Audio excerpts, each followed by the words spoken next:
What happens when a billion-dollar empire tries to erase one man's entire life? And he doesn't flinch. Victoria Sinclair had swallowed whole city blocks for breakfast.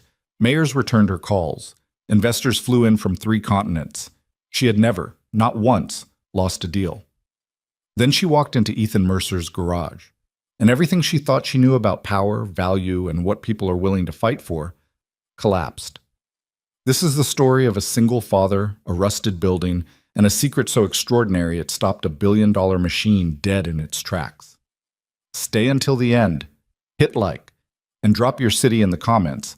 I want to see how far this story travels. The morning Victoria Sinclair came to Riverton for the first time, the sky was the color of old dishwater, flat gray, low clouds sitting on the rooftops like they had nowhere better to be. She rode in the back of a black SUV, her phone pressed to her ear, barely glancing at the neighborhood sliding past her window. She didn't need to look. She had seen the reports. She had seen the aerial photographs, the property assessments, the market comparisons. Riverton was exactly what her team had described, a worn-out pocket of the city that had been quietly falling behind for 30 years. Cracked sidewalks, chain-link fences, corner stores with hand-painted signs, buildings that looked like they were being held together by habit and stubbornness more than any actual structural integrity. "We're 2 blocks out," her driver said. She pulled up a document on her phone. One remaining acquisition. One single property blocking the final corridor of the Sinclair Meridian development. A project that would pour nearly $2 billion into this city's tax base, create thousands of jobs, and replace this crumbling stretch of underperforming real estate with something that actually mattered. One holdout, one man. She ended her call and finally looked out the window. The garage appeared on the left side of the street like an afterthought. A squat, faded structure squeezed between a vacant lot and a shuttered laundromat. The painted letters above the roll-up door had bleached almost entirely to nothing. Mercer's Auto. The roof had a rust stain running along one edge that looked like a long brown scar. The concrete apron out front was cracked and oil-stained, dark patches soaked into the surface over what must have been years, maybe decades. Victoria studied it for a moment as the SUV slowed. "That's it?" she said. "Yes, ma'am." She almost smiled, not out of cruelty, more out of the specific confidence of someone who had negotiated with senators, with hedge fund managers, with old money families who hadn't paid their property taxes in 6 years, but still believed their land was worth twice the appraisal. This? This was a tired old building in a neighborhood nobody was fighting over. She straightened her jacket, grabbed her portfolio, and stepped out. The garage smelled like motor oil and metal shavings, and something else underneath those. Sawdust, maybe, or old cardboard. A small radio on a shelf near the door was playing something low and indistinct. 2 work lights hung from the ceiling on cables, casting a yellowish glow over a mid-90s seat sedan that sat with its hood open, mid-surgery. A man was bent over the engine. He didn't look up when she walked in. "Mr. Mercer?" "Yep." He kept working. His hands were buried in something she couldn't see, and she could hear the clinking of a ratchet. "I'm Victoria Sinclair. I'm with Sinclair Development Group." She waited for the kind of reaction that name usually produced. A shift in posture, a pause, some physical acknowledgement that she had arrived. "I believe my office has been in contact with you several times over the past 4 months," he said. 11 letters, 3 phone calls, 2 visits from people I'd never met. He pulled the ratchet out and straightened up. Ethan Mercer was not what she had expected. She wasn't entirely sure what she had expected. Something more defeated, maybe, or more defensive. Instead, she found a man in his early 30s with grease on his forearms and a calm, unhurried expression that felt almost deliberately inconvenient. He wasn't hostile, he wasn't nervous, he was just present. Like a man who had decided a long time ago exactly where he stood and had no particular interest in being moved. He wiped his hands on a rag and looked at her with dark eyes that took her in without much visible reaction. "I know who you are," he said. "Then you know why I'm here." "I know what you want," he said. "That's not the same thing." He tossed the rag onto the workbench and leaned back against the car. He crossed his arms, not aggressively, just settling in, like he had all day. Victoria opened her portfolio. I want to be direct with you, Mr. Mercer. My team has made several generous offers for this property, and we've been patient, but we're entering a critical phase of construction. The Meridian project represents a $2 billion investment in this city. It will create 4,200 permanent jobs, he said. I read the press release. She paused. Then you understand the scale of what we're trying to accomplish. I understand what you're trying to accomplish. He glanced around the garage briefly, the way someone might glance at their own living room. Familiar, reflexive, unconscious. Doesn't mean I'm in your way. With respect, Mr. Mercer, you are directly in the way. Your property sits at the center of our final corridor. We cannot build around it. Sure you can't, he said. Not mockingly, just flatly. Like he'd already had this conversation 100 times in his head and had stopped finding it interesting. She set the portfolio on the workbench and turned it to face him. The number on the top page was the kind of number that tended to stop conversations. It was well above assessed value, above market, above what any legitimate buyer would pay for a property in this condition, in this neighborhood. He looked at it. He didn't move. That's a serious offer, she said. It is, he agreed. More than this property is worth by any reasonable measure. Something shifted in his expression, just barely, just at the corners of his eyes. Not anger, something quieter than that. Depends on what you're measuring, he said. She waited for more. He didn't offer it. Mr. Mercer, I'm not selling. He picked up the ratchet again. You're welcome to leave that number with me, but it won't change. I'm not selling. She stood there for a moment. In her experience, people who said I'm not selling at this stage meant you haven't offered enough yet. The body language usually gave it away, the way they kept their eyes on the number, the way they needed you to convince them more than they needed you to leave. But Ethan Mercer had already turned back toward the engine. He wasn't waiting for her to say something more. He was done. Victoria closed the portfolio. She looked at the garage one more time, the stained floor, the rattling ceiling fan, the old shelves crowded with filters and socket sets and cans of penetrating oil. Her eyes moved to a steel door set into the back wall. It was heavier than the rest of the building, she noticed. Newer. The frame looked reinforced. There was a digital keypad mounted beside it, the kind you'd find on a secure storage unit or an equipment vault. It was the only thing in the place that didn't look tired. She filed it in the back of her mind and walked out. The debriefing in the SUV lasted 4 minutes. He said no, she told her chief of operations, Daniel Forsyth, without preamble. Daniel was 47, built like a retired linebacker, and had the kind of unshakable loyalty that came from being underpaid for 12 years before finally being paid extremely well. He sat in the passenger seat with his tablet open and his reading glasses pushed up on his forehead. "How firm?" he asked. "Very."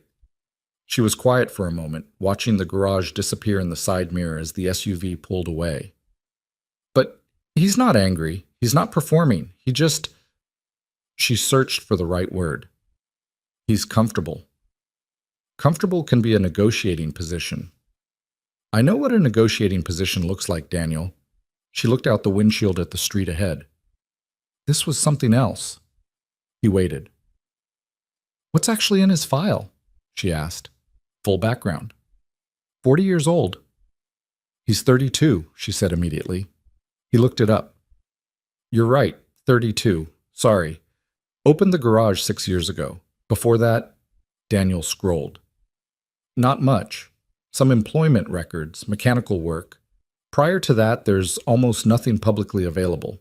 He's got a daughter, 7 years old, mother deceased. Wife, she passed 4 years ago." He glanced up. "There's not a lot here, Victoria. He's not connected to anything significant." He knew the job numbers from our press release. Anybody can read a press release. He read it carefully. She tapped her fingernail against the window. "He's not as simple as this looks. Find out what's in the rest of the file. Anything older." Riverton had been many things over its 100-year life. In the 1920s, it was a working-class neighborhood built around the rail yards, close-packed houses, corner taverns, Catholic churches on alternating blocks.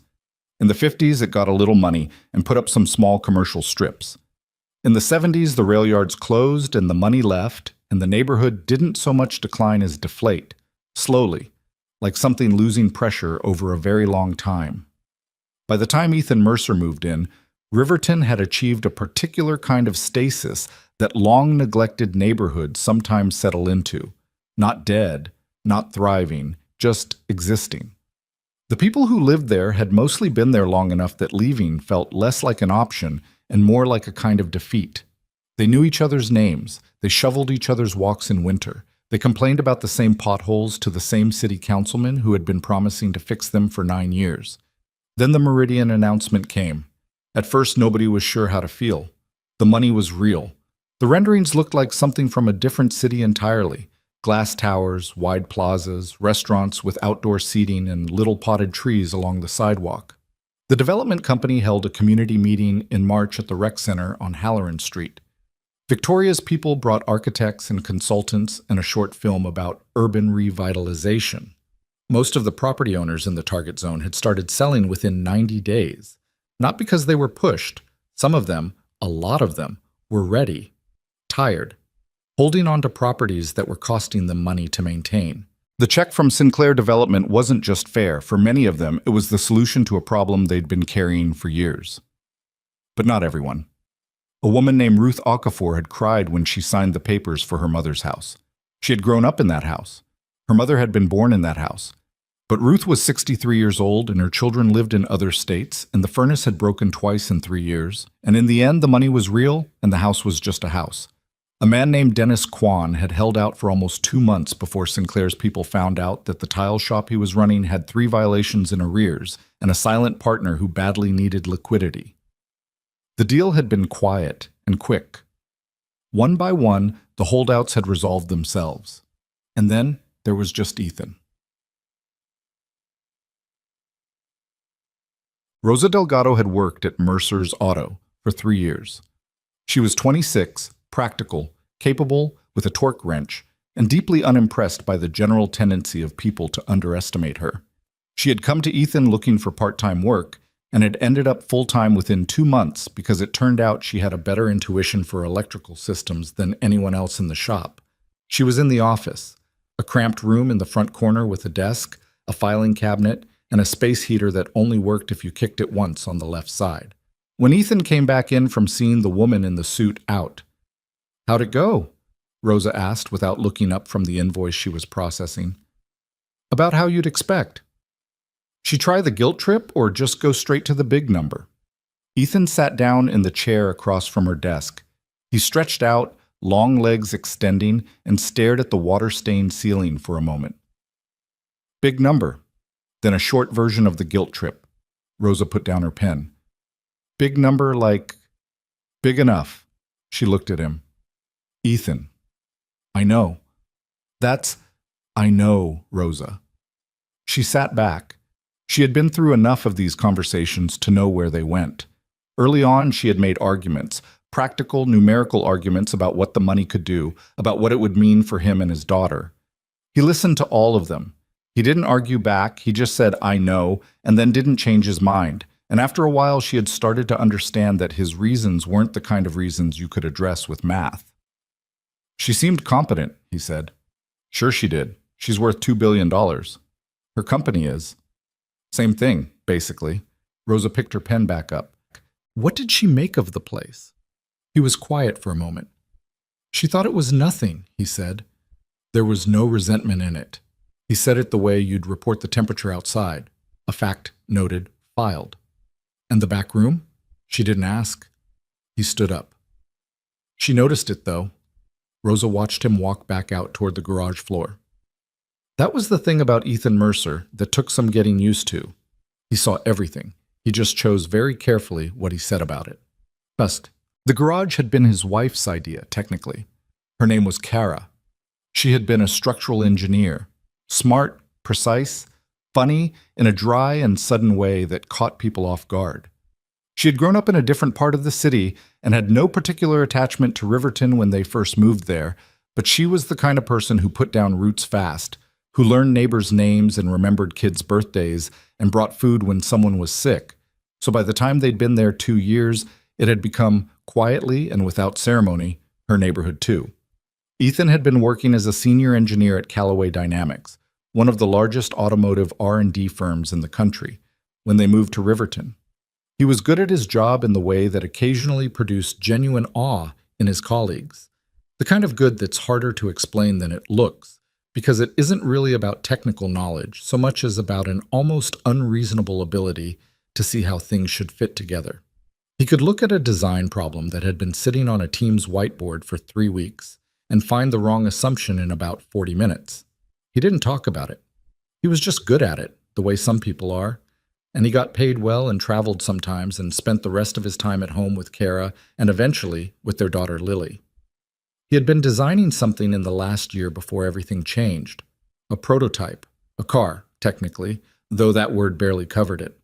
It was a project he worked on in the evenings and on weekends, a personal obsession he had been quietly feeding for years, based on a set of engineering principles he had developed himself, things he had never seen done quite this way before. Kara used to bring him coffee and sit on the workbench and ask questions, and sometimes he would explain things, and sometimes he would just talk and she would listen. And those evenings were, in retrospect, the kind of ordinary perfection that you only fully recognize after it's gone. She got sick in the spring. It was fast enough that fast feels like the wrong word, fast like falling, like the ground appearing where there used to be distance. By the following January, she was gone. Ethan took a leave from Callaway. Then he took another. Then they stopped asking when he was coming back because the answer had become obvious to everyone. And 6 months later, he quietly resigned. He moved the project here, to the garage. He bought it with part of the savings they'd been keeping for a bigger house someday, got the licenses he needed, hired a mechanic named Walt, who was 63 and partially deaf and completely uninterested in anyone's personal history, and opened for business. The project lived behind the steel door.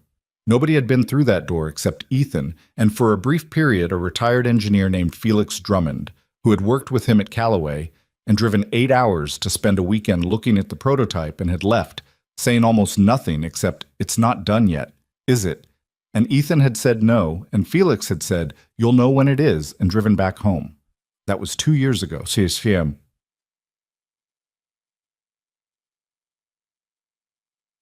Lily Mercer was 7 years old and had her mother's eyes, large and dark brown and startlingly direct, the kind of eyes that made adults feel slightly accountable. She went to Riverside Elementary 4 blocks from the garage, walked there with a neighbor's kid named Marco most mornings, and came to the garage after school on the days that Ethan didn't have after-school pickup arranged with Rosa or with Mrs. Patterson next door. She did her homework at the desk in the front office. She had opinions about music. She had recently decided that her favorite food was anything spicy, and had been testing this claim with varying levels of success. She had never once asked her father why he hadn't sold the garage, because she was 7 and it was their garage, and the question wouldn't have made sense to her. On the afternoon after Victoria Sinclair's visit, Lily came in with her backpack and dropped it in the office chair and found her father in the garage floor lying under the sedan on a creeper, his feet sticking out. "Dad." "Hey, Bug." Marco said his mom said someone came to buy the garage again. Did you say no again?" She considered this. Was she mean? He rolled out from under the car and looked at her. There was a streak of grease along his jaw. "No," he said honestly. She was just wrong. Lily accepted this the way she accepted most things her father said, with a nod and no follow-up, the instinct of a child who had learned that her father meant what he said and said what he meant, which made further questioning mostly redundant. "Can I have a snack?" "There's an apple in the mini fridge." "I want something good." "There's also crackers in the desk drawer." She wrinkled her nose but went to find the crackers. Ethan lay back down and rolled back under the car. Above him, the undercarriage was a familiar landscape of corroded bolts and cracked rubber, and the patient disorder of something that had been running past its service date for a long time. He worked in silence for a while. He thought about the woman in the suit. He thought about the number in her folder. He thought about Kara, the way he thought about Kara roughly 500 times a day. Not always with sadness anymore, just with a kind of constant low-grade awareness of absence, like checking a watch that isn't there. The garage was Kara's, not legally, not on paper, but in the way that mattered. She had thought it was a good idea. She had helped him paint the sign. She had said, "This is where you should be," in the way she said things. Without drama, without ceremony, just clearly, as a statement of fact that she had thought about and found true. He wasn't selling it. He wasn't going to sell it. Band. The letters started arriving more frequently after Victoria's visit. 3 from different law firms. 1 from the city's Department of Building Inspection. 1, oddly, from an environmental services company that wanted to discuss potential soil contamination remediation on the property, which was interesting because nobody had mentioned soil contamination before. Ethan put them on his desk and read them carefully. He had always read carefully. Rosa read them too, over his shoulder, and her jaw got progressively tighter with each one. "That's the city," she said, pointing to the inspection notice. "That's not a coincidence." "Probably not." "Ethan, they can shut you down. If they find violations, there are violations," he said calmly. "Every building this age has violations. The question is whether somebody decides to care about them. And now somebody does. Now somebody does." He put the letters back in a neat stack. "So we'll fix what needs fixing and document everything we do. Get receipts, dates, everything in writing. That takes money. We don't have a lot of it right now." "I know." He looked at the stack of envelopes. "I'm going to make a phone call." The phone call was to a man named Ray Costello. Ray was 58 and had been in the automotive world for most of his adult life. Not as an engineer, but as a dealer, a broker, a connector of people who had things with people who wanted things. He had met Ethan years earlier at a private auction in Cincinnati, and they had stayed loosely in touch the way 2 people do when they recognize something useful in each other without being quite sure what it is yet. "They're coming at you from the inspection side?" Ray said. "Looks that way." "That's the play they use when the money doesn't work." He paused. "How much did they offer?" Ethan told him. A short silence. "That's a real number." "I know." "And you're not taking it?" "No." Another pause. Ray was not a man who asked a lot of personal questions. He dealt in facts and favors and the particular currency of having been around long enough to know who was who. "What do you need?" "I need a good structural engineer to look at the building and document its actual condition before the city inspector gets here. I want a clean baseline, on record, before anyone starts finding problems." "Done. Who else?"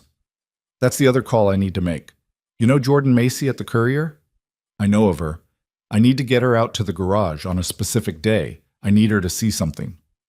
Quiet. "Is this about the back room?" Ethan paused.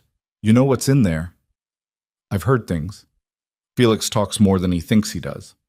Ray's voice shifted, not to excitement exactly, but to the particular alertness of someone who has just understood a chess position more clearly. "If you show that to a journalist, I know what happens. Victoria Sinclair is going to have a very bad week." "That's not why I'm doing it." Ethan's voice was flat, matter of fact. "I'm doing it because I need people to understand what this place actually is before someone gets a judge to sign a demolition order based on a cracked drain pipe." "All right," Ray said. "I'll set it up. Give me a week." Jordan Macy was 34, had been at the Riverton Courier for 7 years, and had long since made her peace with the fact that she worked for a local paper in a mid-sized city covering the kinds of stories that national outlets only noticed when they had already become something larger than themselves. She covered city council. She covered neighborhood disputes. She covered the small, grinding machinery of civic life that most people affected by it paid no attention to. Ray called her on a Tuesday. She was skeptical, as she was of most tips that came through intermediaries. But when Ray explained, but not everything, just enough, she listened more carefully. "A mechanic," she said. "Not exactly," Ray said. "More complicated than that." "What's behind the door?" "That's what he wants to show you." She drove out to Riverton on a Wednesday afternoon 2 weeks later, notebook in her bag, camera in the car. The neighborhood was as worn as advertised. The garage was small and unremarkable. A young woman at the front desk, Rosa, who looked at her with the particular wariness of someone accustomed to people showing up and making assumptions, led her through to the garage floor, where a man in work clothes was finishing up with a customer's truck. He finished, wiped his hands, shook hers without ceremony. "Thanks for coming," he said. "Sure." She looked around. "So, what exactly am I looking at?" He met her eyes. "I'll show you in a minute. First, I want to ask you something." She waited. "What do you know about automotive engineering?" he asked. "Almost nothing." "Good," he said. "That means I'll have to explain it like it matters, not like it's technical. That's better." He turned and led her toward the back of the garage. "Have you talked to anyone from Sinclair Development yet?" "They've pitched me the Meridian project a few times. Press releases, a briefing last fall. And? And it's a big development story. I'm covering it." She paused. "I'm not in anyone's pocket, Mr. Mercer, if that's what you're asking." "I'm not asking that." He stopped in front of the steel door. He turned back to look at her, and something in his expression was different from the way it had been a moment ago. Not nervous, but something more like careful. The expression of someone who is about to do something they've been holding back for a long time and isn't entirely sure how they feel about doing it. He punched in the code. The lock disengaged with a sound like a vault releasing. He opened the door. The room was cold, not unpleasantly, more like a controlled climate, deliberate and steady. The kind of temperature you maintain when preservation matters. And what it was preserving. Jordan Macy stopped in the doorway. She had no particular reverence for cars. She used one to commute and serviced it when the dashboard told her to. But she was not immune to the experience of walking into a room full of things that were, unmistakably, extraordinary. 8 cars sat in the space, not parked haphazardly, arranged the way you'd arrange something you cared about, with clear sightlines and soft lighting that made each one look like an exhibit. She recognized almost none of them by name, but she recognized the quality, the particular stillness of things that have been maintained as a form of love. Chrome that reflected without a single fingerprint. Bodywork that absorbed the light rather than deflecting it. "These are," she started. "Collector cars," Ethan said, stepping in beside her. "Some of them are worth a lot. That one," he gestured to a long, low thing in dark green, "hasn't been seen publicly since 1974. There are 4 in existence. I found it in a barn in rural Kentucky 6 years ago and spent 14 months restoring it." She looked at him. "6 years ago, you were just getting started here." He moved further into the room. "These aren't what I wanted to show you." He walked to the far end. In the back of the room, partially covered by a custom-fitted cloth, was something that was not like the others. It was lower and more aggressive. Even under the cover, you could read its posture. The way it sat on the floor, the proportions, something about the way its corners turned. It occupied space differently than anything else in the room. He pulled the cloth back. Jordan was quiet for a long moment. "What is that?" she said. "That," Ethan said, "is what I've been building for the last 4 years." He explained it the way he'd said he would, like it mattered, not like it was technical. He had begun the design at Callaway Dynamics, he said, as a private project. A proof of concept for a propulsion and chassis architecture that had never been fully realized in a production context. He had solved, over time, a series of engineering problems that the automotive industry had been circling without quite cracking. He talked about weight distribution, about energy recapture, about a specific geometry in the suspension design that he had worked out on paper over about 8 months before he was sure he had it right. He did not say this will change the industry, or this is the future of automotive engineering. He talked about it the way someone talks about a thing they know very well, precisely, with a kind of restrained intensity that was more convincing than any amount of enthusiasm would have been. Jordan wrote for 45 minutes without stopping. When she finally looked up, she said, "Why now? Why are you showing me this now?" He was quiet for a moment. "Because someone is trying to tell people this place is nothing," he said. "Before they can do that, I want someone to see what it actually is." "And you think this," she gestured at the car, "changes that?" "I think," he said, "that when people know what's in this room, they'll have a harder time believing that shutting it down is in anyone's interest except one person's." Jordan looked at the car again. It sat there, unfinished in some sense, still waiting for something, but unmistakably itself. The kind of thing that made you understand why some people gave everything to an idea for years without knowing if it would ever be finished. She thought about Victoria Sinclair. She thought about the Meridian Project. She thought about the inspection notices she'd heard about, the letters from law firms, the sudden municipal attention on a building that had been fine for 6 years. "You know," she said, "this is going to be a very complicated story to write." "I know," Ethan said. He sounded like he'd expected that. 3 weeks later, Rosa found him in the garage at 10:30 at night. He was sitting on an overturned crate with a cup of coffee that had gone cold, looking at nothing in particular. The garage was quiet. Lily was at Mrs. Patterson's for the night. The city inspector was scheduled to come in the morning. "You should sleep," Rosa said. "I know." She sat down on another crate. The overhead lights were half dimmed and the space felt different at night, larger somehow and more still. "Are you worried?" she asked. He considered the question. He turned the coffee cup in his hands. "When Kara was sick," he said slowly, "there was a period, about 6 weeks before the end, where I could see exactly how it was going to go. Not because the doctors told me, but because I knew. And I remember thinking that the worst part wasn't the knowing. The worst part was that there was nothing left to figure out. All I could do was be there." Rosa was quiet. "This is different," he said. "This I can still figure out." He stood up. He rinsed out the coffee cup. He turned off the last remaining light and walked to the back room to check the climate control setting, the way he did every night. The prototype sat in the dark, patient and still, waiting to be finished. He put his hand on the hood for just a moment. Then he locked the door behind him and went home. The city inspector showed up at 8:47 in the morning, 13 minutes before he was scheduled to arrive, which was either a coincidence or a small power move. Ethan had learned to stop assuming things were coincidences. His name was Gerald Fitch. He was in his mid-50s, carried a clipboard with a practiced air of bureaucratic authority, and wore the expression of a man who had been doing this long enough to know that nobody was ever happy to see him. He had a younger colleague with him, a woman named Trainee Something, who wrote things down and said nothing. Ethan was already there. So was the structural engineer Ray had sent, a compact, silver-haired woman named Dr. Patricia Huang, who had her own clipboard and her own camera and had arrived an hour earlier and done a thorough walkthrough before Fitch appeared. Her report was already half written. That had been the point. "Mr. Mercer," Fitch said, not unkindly, "shall we get started?" "Go ahead," Ethan said.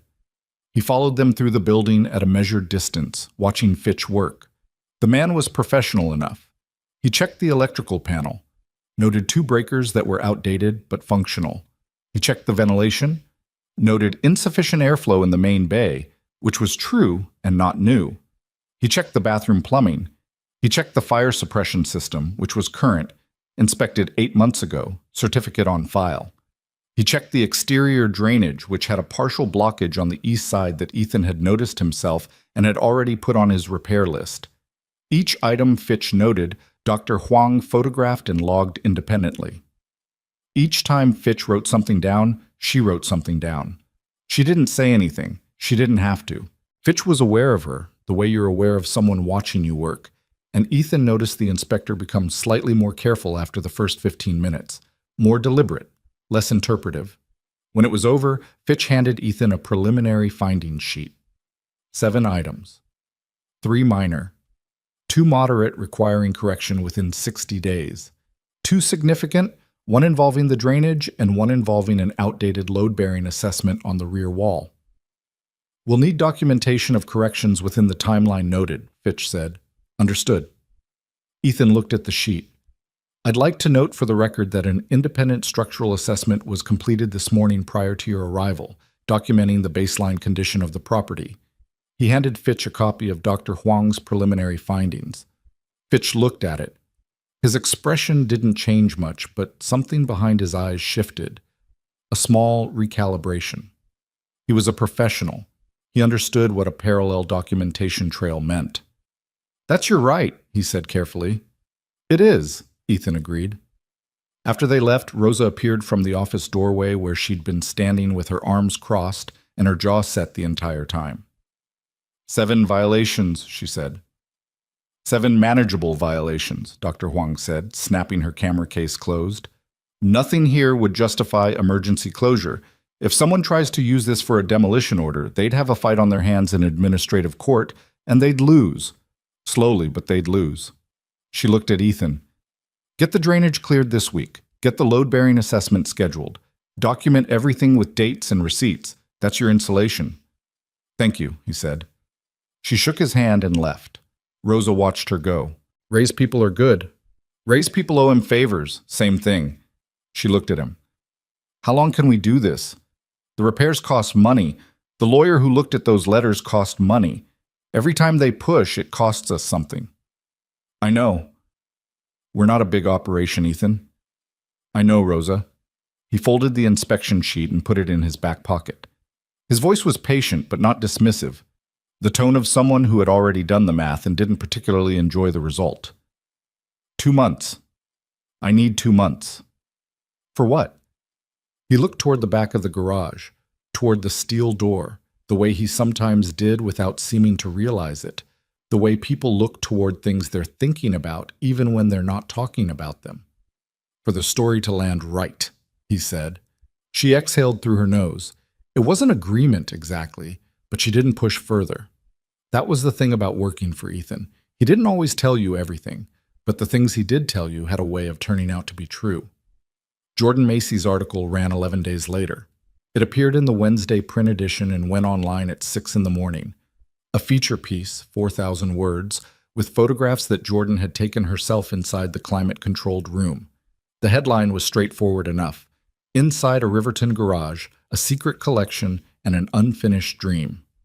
Below it, the subheading, as a billion-dollar development closes in, one engineer-turned-mechanic is still working on something nobody knew was there. By 9 in the morning, it had been shared 1,400 times. By noon, a national automotive blog had picked it up under a different headline. The Lost Engineer, Callaway Dynamics' former prodigy, has been building something in a Riverton garage, and linked Jordan's piece with 17,000 words of its own speculation about the prototype. By 2 in the afternoon, Ethan's phone had received calls from 3 journalists he'd never heard of, a documentary filmmaker, and a man who claimed to represent a private automotive museum in Switzerland and wanted to discuss the 1974 dark green car. He let most of them go to voicemail. Rosa answered the one she could and told the rest they would be in touch. The comment sections, which Ethan did not read, but Rosa read with the focused attention of someone monitoring a weather system, were a mix of the predictable and the surprising. Automotive enthusiasts arrived in force, arguing about the technical specifications of the prototype with an intensity that was impressive given that Jordan's article had been deliberately vague about the engineering details. Local Riverton residents, many of them, showed up in the comments not to talk about the cars but to talk about the neighborhood, about what Sinclair Development had done, about the inspections and the legal letters, and the way the whole process had felt to people who had been watching from adjacent blocks. Someone named Driveway King 74 is writing 3-paragraph comments about your suspension geometry, Rosa told him, reading from her phone. He seems pretty confident about what you got wrong. What does he think I got wrong? Something about the anti-dive characteristics. Ethan was quiet for a moment. He's not entirely off. Rosa stared at him. That's not... You know what? Never mind. What the article did, more than anything else, was change the texture of the situation. Before, the story of Riverton's last holdout had been a minor footnote in the larger Meridian narrative, a development company waiting out a stubborn property owner, a bureaucratic timeline ticking down. Sympathetic, maybe, to anyone who thought about it, but not particularly dramatic. A small human story inside a large economic one. Now it was something else. Now there was a specific thing at stake. Not just a building or a man's memories, but a one-of-a-kind prototype vehicle that had never been seen publicly, designed by an engineer whose former colleagues were, once the automotive press started making calls, describing him in terms that required some adjustment to the narrative of man run struggling garage in declining neighborhood. He was genuinely exceptional, one former Callaway colleague told a reporter from an industry publication on background, not the loudest person in the room. Never the one pitching himself, but give him a problem, a real one, not the kind with an obvious solution. And he'd come back with something that made you rethink your assumptions. We were sorry to lose him. The industry publication ran those quotes in a piece that ran 2 days after Jordan's article. It was titled simply, "Who is Ethan Mercer?" It was a question that had not previously occurred to most people to ask. Inside Sinclair Development, the question was asked more urgently and with considerably less warmth. Victoria found out about the article the same way she found out about most things. From Daniel, who appeared in her office at 7:15 in the morning with his tablet already showing the headline, his reading glasses on, his expression carrying the specific neutrality of someone delivering information they know is going to produce a reaction. "It ran this morning," he said. She read it standing up. She read it in full, which took her longer than she expected because Jordan Macy wrote with a kind of unhurried precision that didn't allow for skimming. When she finished, she put the tablet down and walked to the window. Outside, the city was going about its morning. 40 stories below, traffic moved in the slow, thick way it moved on Wednesdays. "The inspections," she said. "I know. Were they—" She stopped. She asked the question differently. "Who authorized the timing on the inspections?" Daniel was quiet for a moment. "That came through the city liaison office. Standard process for active development zones." "Standard process." She turned from the window. "Daniel, were they targeted?" He met her eyes. He didn't look away, which she appreciated. One of the things she valued most about Daniel was that he told her the truth even when the truth was inconvenient. "The request was put in after the second refusal," he said. "It was framed as routine, but the timing was deliberate. Legal reviewed it. They said it was within the boundary of what's permissible." Within the boundary? She sat down. She felt something she didn't entirely have a name for. Not guilt, exactly. Not yet, but something adjacent to it. A friction. And the soil contamination letter? That was a third-party firm. Also within— "I know what within the boundary means, Daniel." She picked up the tablet again and looked at the photograph Jordan had taken of the prototype. Even in a photograph, through a journalist's camera, there was something about it. "This is going to be a problem. The automotive piece is getting traction. It's mostly industry coverage so far, but it won't stay industry." She put the tablet down again. "Someone with money is going to read that and call him. Someone with money and an interest in protecting what's in that room. We still have a legal path on the construction timeline." "I know we have a legal path." She said it evenly, without sharpness. She wasn't angry at Daniel. She was something else. Recalibrating. "Get me everything on Callaway Dynamics. I want to understand exactly what he was doing there and why he left." She looked at the ceiling for a moment. "And find out if the city inspection report has any vulnerabilities. If this ends up in front of a judge, I want to know what we're actually standing on." Daniel wrote it down. He started to leave. "Daniel," he stopped.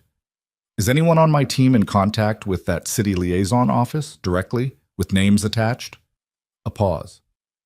"Probably." "Make sure there's nothing in writing that connects our office to the timing of those inspections." Her voice was flat and factual, not conspiratorial. The voice of a person managing risk, not hiding something. That was the distinction she made for herself quickly, and then moved past it. "Go." He went. She sat alone in her office for the first time that morning and let herself think clearly for a few minutes. She was not a person who had built $2 billion in development by being careless with the truth. She was, in her own accounting, someone who operated aggressively but within the rules, who pushed hard for outcomes she believed in, who sometimes made things difficult for people who were in the way, but who did not break things that weren't hers to break. That was the story she told herself. It was not entirely wrong. But the inspection timing, the soil letter, the law firm letters from 3 different firms in the same week. She hadn't ordered any of it directly. But she had built a team that understood what outcomes she needed, and sometimes teams found ways to produce outcomes that their leaders had plausible distance from. She had known this, abstractly. She had let it be abstract. Now it was in a newspaper, and the abstraction had a face. She pulled up the article again on her own phone. Read the part about Lily. 7 years old, mother deceased, homework done at the front desk of a garage. She put the phone face down on the desk. The legal team sent her a memo by midday, 6 pages. The conclusion was that Sinclair Development remained on solid footing on the construction timeline, that the city violations, if uncorrected, provided a viable administrative pathway to a forced closure, and that Mercer's documentation efforts, while prudent, were unlikely to survive a well-resourced challenge. Well-resourced. She was well-resourced. She read the memo twice. Then she closed it and did not respond to it, which was unusual for her. What she did instead was pull up Ethan Mercer's file, the full one now, the one Daniel had compiled over the past 10 days. She started at the beginning, with Callaway Dynamics, and read forward. She read about the projects he'd led. She read about the prototype and the engineering notes that Callaway had kept on file that described his theoretical work in terms that her MBA-trained brain couldn't fully parse but could understand the significance of. She read about Kara. Not much, because there wasn't much in any formal record, just the death certificate and a brief obituary in the city paper that described a structural engineer beloved by her colleagues and her neighborhood, survived by her husband Ethan and daughter Lily, age 3. She read about the garage, the license application, the renovation permits, the early years of modest but steady business. She read about the collector cars, which Ray Costello, whose name appeared in several automotive dealer records, had helped broker acquisition on, and which were worth, collectively, far more than anyone looking at the building from the outside would have guessed. She sat with all of it for a while. Then she called her general counsel, a sharp woman named Sandra Park, who had been with the firm for 5 years and who was one of the few people in the building who would tell Victoria what she actually thought. Sandra, hypothetically, if we push this to administrative closure and it went wrong, if the documentation trail on the inspections became a public story, how bad is it? Sandra didn't hesitate. Depends on how wrong. Best case, bad optics during a sensitive phase. Worst case, we're the company that weaponized city inspections against a widowed single father to take his dead wife's garage. Victoria closed her eyes briefly. Right. You asked. I did. Thank you. She ended the call. She stood at the window again. The city below was indifferent, as cities are. She had been wrong about the building. She had seen it and written it off in 4 seconds, the way she sometimes wrote things off when they didn't fit the category she'd already assigned them to. That was a fault she was aware of in herself. She moved fast, and she was right more often than not, but she moved fast, and sometimes fast meant careless. She had been careless about Ethan Mercer, but she wasn't sure yet what to do about that. In Riverton, the morning after the article ran, Ethan arrived at the garage to find 3 people standing on the sidewalk outside. 2 of them were automotive enthusiasts who had driven from the next city over and wanted to know if they could see the collection. The third was a woman in her 70s named Alma, who had lived 2 blocks away for 40 years and had never come into the garage before, but had read the article and wanted to tell him directly that she was glad he hadn't sold. He thanked her. He didn't let the other 2 inside. Rosa dealt with the media requests, which continued to arrive. She had developed a system involving a spreadsheet and a standard response email, and she handled it with the same practical efficiency she applied to everything. She was good at managing the surface of things while Ethan managed the underneath. The underneath, at this moment, included a structural engineer who needed to complete the load-bearing assessment by Friday, a drainage contractor who had given him a quote that was higher than he'd wanted, and a letter from a law firm, a 4th law firm, new, different from the previous 3, suggesting that the Sinclair Development Group was prepared to pursue an expedited administrative review of the property's compliance status. He read the letter at his desk with the mild attention of someone reading the weather forecast for a day they already have plans for. New one? Rosa asked from the doorway. 4th firm. He set it down. They're getting serious about the administrative track.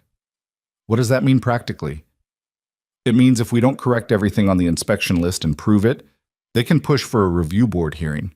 A review board can recommend forced closure without a full court proceeding. He picked up his coffee. It's faster than a lawsuit and more expensive to fight. Rosa leaned against the door frame. Ethan, we need to talk about money. I know. Actually talk about it. Numbers. He put down the coffee. He didn't argue, because she was right. They spread the books on the desk and went through it with the thoroughness of 2 people who understood that ignoring reality was a different kind of expensive. The repairs, the legal consultations, the months ahead, with no guarantee of when the pressure would ease or whether it would. It was tight. Not impossible, but tight in the way that tight got worse faster than you expected. "I can cover 3 more months," Rosa said, "if we don't lose any more major clients, if nothing breaks, and if the drainage fix doesn't go over, quote. After that," she spread her hands. "Ray offered to front the drainage repair," Ethan said. "Ray already did the engineer and the journalist contact. You can't keep taking from Ray. He's not doing it out of charity. He knows what's in that room." "You should let someone buy one of the cars," Rosa said quietly. "The Swiss museum guy has called 3 times. Ethan looked at the desk. His jaw worked once. "No. Ethan, they're not for sale." He said it without heat, but there was something behind it that Rosa recognized, the particular immovability of someone whose reasons had been decided at a level that arguments couldn't reach. "Not yet. Not like this. Not because someone is squeezing me." She looked at him for a long moment. She had a lot of things she could have said. She'd learned over 3 years to be selective about which ones she actually said. "Okay," she said finally, "then we need another way." He nodded slowly. "There's something I've been sitting on." He opened the desk drawer and pulled out a printed email, a message he'd received 4 days earlier that he hadn't yet responded to. "You know the Harmon Institute?" She didn't. "It's a nonprofit that supports independent engineering research, mostly academic, some applied work." He slid the email across the desk. "They read the article. They want to come see the prototype." Rosa read the email. Then she read it again. "They're talking about a research partnership. Potentially. Ethan, if they partner with you on the prototype, if they have any kind of institutional interest in what's in that room, that changes the legal picture completely." "I know." "Sinclair can't push for administrative closure on a building that houses an active research project with institutional backing. The liability exposure is completely different." "I know, Rosa." He met her eyes. He wasn't smiling. He rarely was. But there was something there that she'd seen only occasionally, something that looked like the satisfaction of a person watching a plan take the shape they'd imagined for it. "That's why I haven't responded yet. I wanted the drainage assessment on record first. I wanted Jordan's article out and circulating. I wanted a clean sequence." She sat back. She looked at the ceiling. She let out a slow, controlled breath that was almost a laugh, but not quite. "You're playing this like a chess game," she said. "I'm playing it like someone who can't afford to lose." She handed the email back. "When are you going to call them?" "Today." He looked at the letter from the 4th law firm, still sitting on the corner of the desk. "This afternoon, before they have a chance to schedule the review board." He picked up his phone. But before he could dial, the front door of the garage opened, and neither of them were expecting what walked through it. It wasn't a journalist. It wasn't an inspector. It wasn't someone from the automotive community who'd read the article and made the drive. It was a girl. 12, maybe 13. Wearing a school uniform that Ethan recognized, St. Catherine's, the private school on the north side of the city. The kind of school that produced the kind of children who grew up to be Victoria Sinclair. She had dark hair, straight and precise, and the slightly stiff posture of a kid who'd been told her whole life to stand up straight and had made it a habit. She looked around the garage. She looked at Ethan. "Are you the guy from the newspaper?" she asked.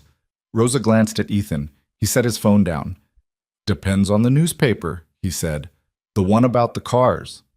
"Yeah," he said. "I'm him." The girl looked around again, at the tools, the lift, the sedan half-finished in the main bay, the general organized disorder of a working garage. She seemed to be processing something. "My mom is Victoria Sinclair," she said. A beat of silence. Rosa went very still. Ethan's expression didn't change. "I know who your mom is," he said.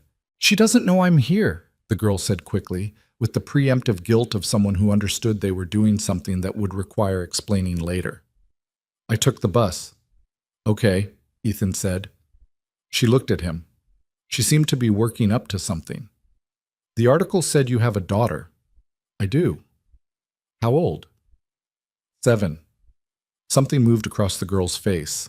A quick, unguarded thing, gone almost immediately. My dad's not around either, she said. Not with self-pity, just as a statement. Ethan said nothing. He waited. I wanted to see the cars, she said.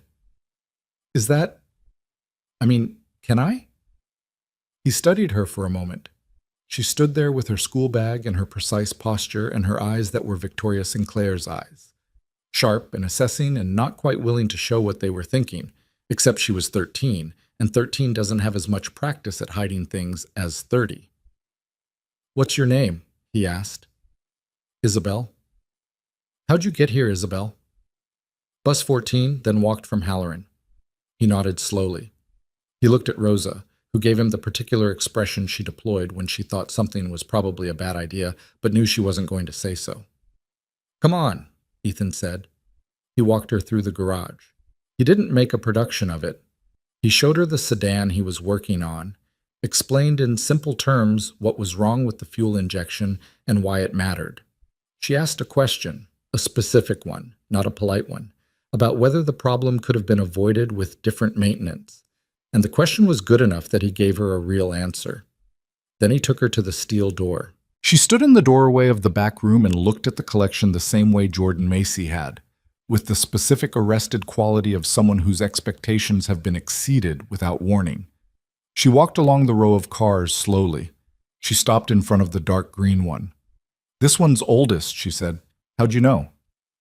The proportions. Everything's longer. She looked at him. I'm not a car person. I just know old things look different. He almost smiled. 1974, he said. She kept moving. When she reached the prototype at the far end, she stopped and didn't say anything for a full 30 seconds. Is this what you're trying to finish? She said. Yeah. What's it for? Is it for selling? Or it's for being right, he said. And then, because that sounded possibly more strange than he intended, some things you build because you want to solve the problem. The problem's been sitting there for a long time. She looked at him again. Her voice, when it came, was quieter than it had been. My mom thinks you're just holding out for more money. I know she does. Is she wrong? Yeah. Isabel looked at the prototype. She seemed to be deciding something. She's not a bad person, she said. I know how it probably looks, but she actually does believe the project is good for people. She talks about it like it matters, the jobs and the development, and she stopped. She doesn't always see the whole thing. Ethan looked at the car. People rarely do. You don't have to let her off the hook, Isabel said with a dry frankness that was startling coming from a 13-year-old. I'm not, he said. They stood there for a moment in the cold, quiet room with its careful lighting and its extraordinary contents. You should probably call her, Ethan said. Let her know where you are. Isabel grimaced. Yeah. You can wait in the office if you want. Rosa will get you something to drink. She nodded. She looked at the prototype one more time. I hope you finish it, she said. Then she walked back through the garage, her school bag on one shoulder, her posture still precise, and her face showing more than she probably knew. Ethan stood alone in the room for a moment after she left. He thought about what she'd said. She doesn't always see the whole thing. He understood that. He'd been guilty of it himself, in different ways in different rooms. He thought about Kara, who had been better at seeing whole things than almost anyone he'd known, who had told him once, during a late conversation in the kitchen of their old apartment, that the mistake people made with problems was treating them like puzzles, fixed, solvable, with one right configuration, when most real problems were more like weather systems, things you had to move through, not solve. He walked back to the office. Rosa looked at him. Well, she said. Call the Harmon Institute, he said. Tell them I can meet Thursday. She reached for her phone. He picked up his own, looked at it for a moment, then set it down. In about 40 minutes, he expected, a black SUV would appear outside the garage, and Victoria Sinclair would step out looking the way she always looked, precise, prepared, in full command of the surface of whatever situation she was entering. But her daughter had gotten here first, on bus number 14, and had stood in the back room and looked at the prototype with the unguarded eyes of someone who hadn't yet learned to protect herself from being moved by things. It had not resolved anything. but it had shifted something in the small and specific way that the truth sometimes shifts things, not with a crash, but with a quiet pressure, working its way into the structure, finding the places where the assumptions were holding weight they couldn't support. He sat down at the desk and waited. The black SUV arrived in 38 minutes, which was faster than Ethan had expected, and suggested that Isabel had called her mother sooner than she'd let on. Victoria stepped out without the portfolio this time. No prepared documents, no folder of numbers. She was wearing the same kind of clothes she always wore. Everything fitted, everything intentional, but there was something different in the way she moved toward the garage door. Less like an executive arriving for a negotiation, and more like a person who was angry and trying to decide how angry she was allowed to be in public. She stopped in the doorway. Isabel was sitting in the office chair with a can of ginger ale Rosa had found in the back, her school bag at her feet, doing something on her phone with the focused indifference of a teenager who has decided that whatever is about to happen is not, technically, her fault. Isabel? Victoria's voice was controlled, tight. Hi, Mom. We'll talk later. She shifted her eyes to Ethan, who was leaning against the workbench with his arms crossed. Not because he was being territorial about it, but because he'd been standing that way when the SUV pulled up and hadn't seen a reason to change. Mr. Mercer. Miss Sinclair. A beat. She looked around the garage briefly, taking it in differently this time, he thought, not dismissing it, actually looking. She's not in trouble, he said. She was polite. She asked good questions. Victoria's jaw moved once. Thank you for that. It came out slightly stiff, which was the sound of someone saying something they meant but weren't used to saying. I apologize for... She didn't do anything that needs apologizing for. He said it evenly. She wanted to see the cars. I showed her. Victoria looked at her daughter again. Isabel had put her phone down and was watching the adults with the particular attention of a kid who understood that something real was happening and was trying to read it accurately. Did you show her the... Victoria paused. All of it? Yes. Something passed across her face that Ethan couldn't entirely read. She turned back to him. She seemed to be deciding something, some internal negotiation happening behind her eyes. Can I ask you something? She said. Not the voice she'd used on her first visit. Something different, slightly less armor in it. Sure, he said. The prototype. She said it carefully, like she was testing the word. Is it finished? No. How close? He looked at her for a moment. Why? Because I read the Callaway files, she said.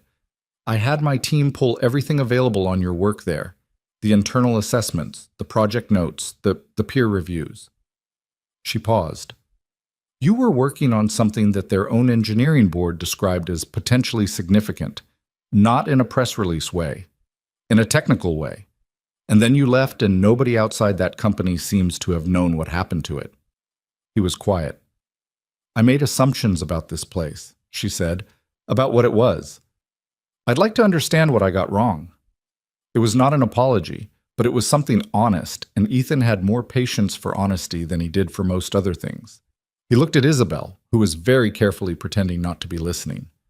Rosa, he said, can you take Isabel to get something from the deli across the street? Rosa looked up from her desk. She looked at Isabel.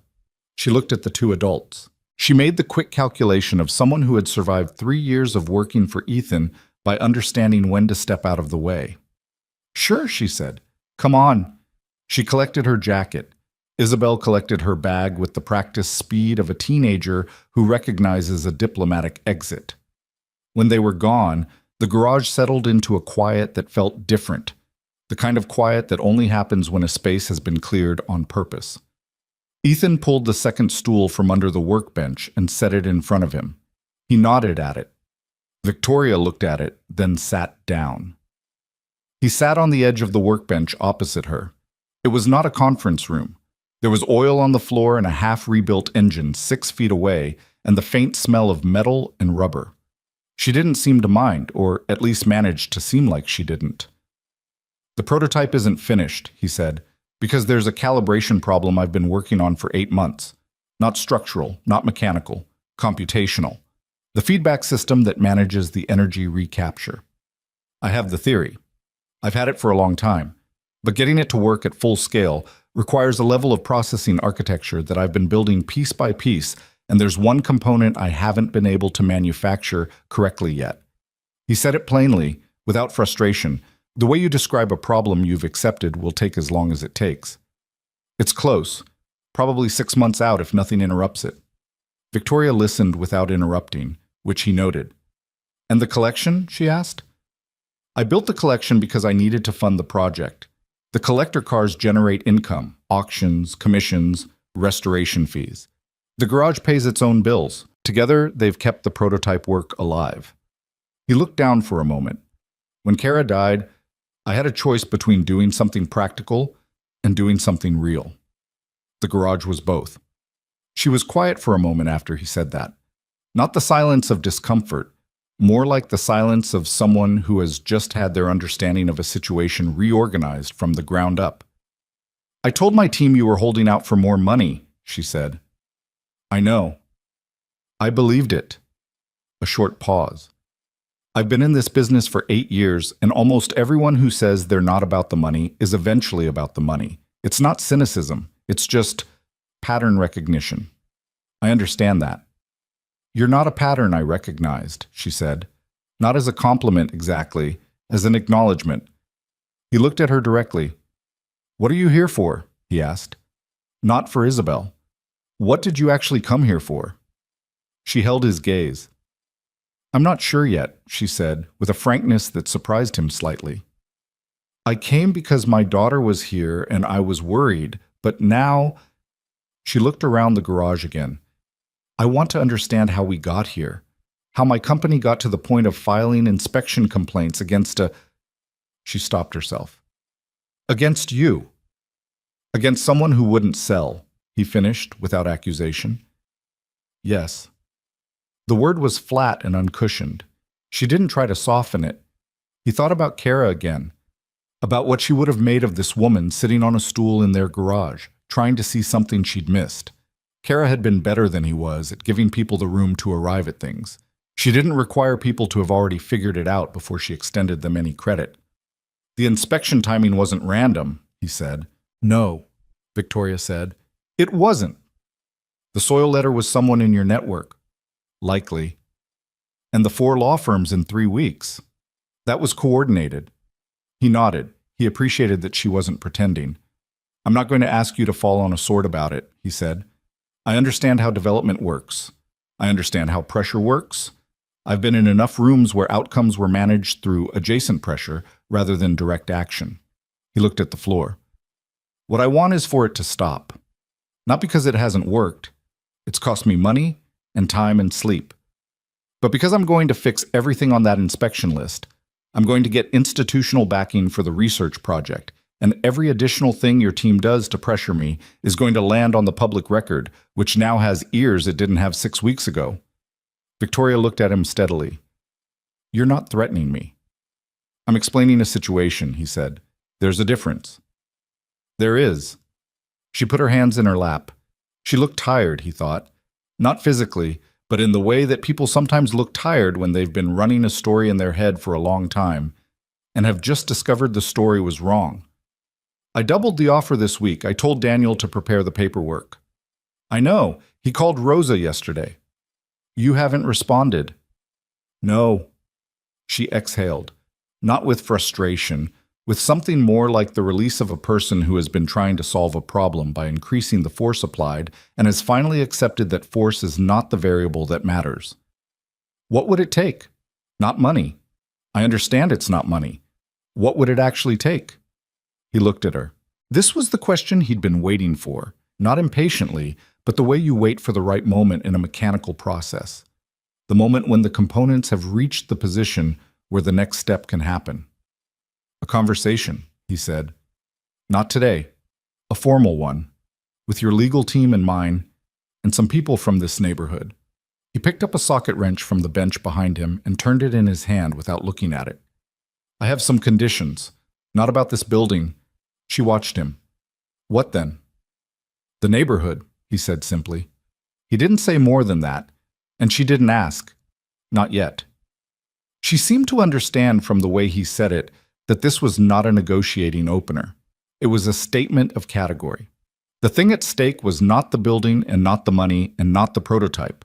The thing at stake was something that had been standing here for decades before Victoria Sinclair arrived with her renderings and her community meeting. They sat in the quiet for another minute. Outside, through the garage's front windows, Ethan could see Rosa and Isabel coming back from the deli. Isabel was eating something wrapped in paper and had her phone in her other hand. Rosa was talking, which meant Isabel had asked her something, because Rosa didn't talk unprompted to people she'd just met. "She's perceptive," Ethan said, nodding toward the window. Victoria looked.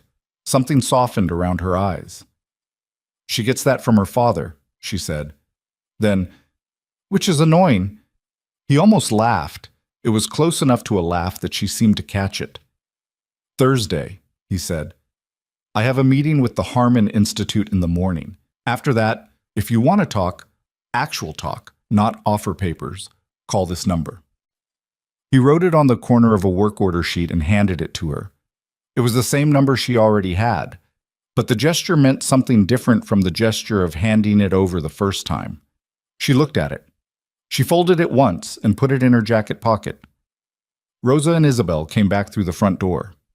Rosa was mid-sentence about something involving carburetor cleaning, which meant Isabel had asked about the cars, and Rosa had made the practical pivot she always made when people showed real curiosity about mechanical things. Isabel looked between her mother and Ethan and performed a quick read of the room. "Is everything okay?" she asked, with the wary calibration of a teenager who has caused something and isn't sure yet how bad it is. "Yes," Victoria said. "He didn't yell at you?" "No," Victoria said. "Did you yell at him?" "Isabel." The girl returned to her food, apparently satisfied. Rosa sat back down at her desk and picked up where she'd left off. Victoria stood, and for a moment she just stood there, in the middle of Ethan Mercer's garage, with all its smell and clutter and history, and looked like a person who was in the middle of changing her mind about something and wasn't entirely comfortable with the process. "Thursday," she said.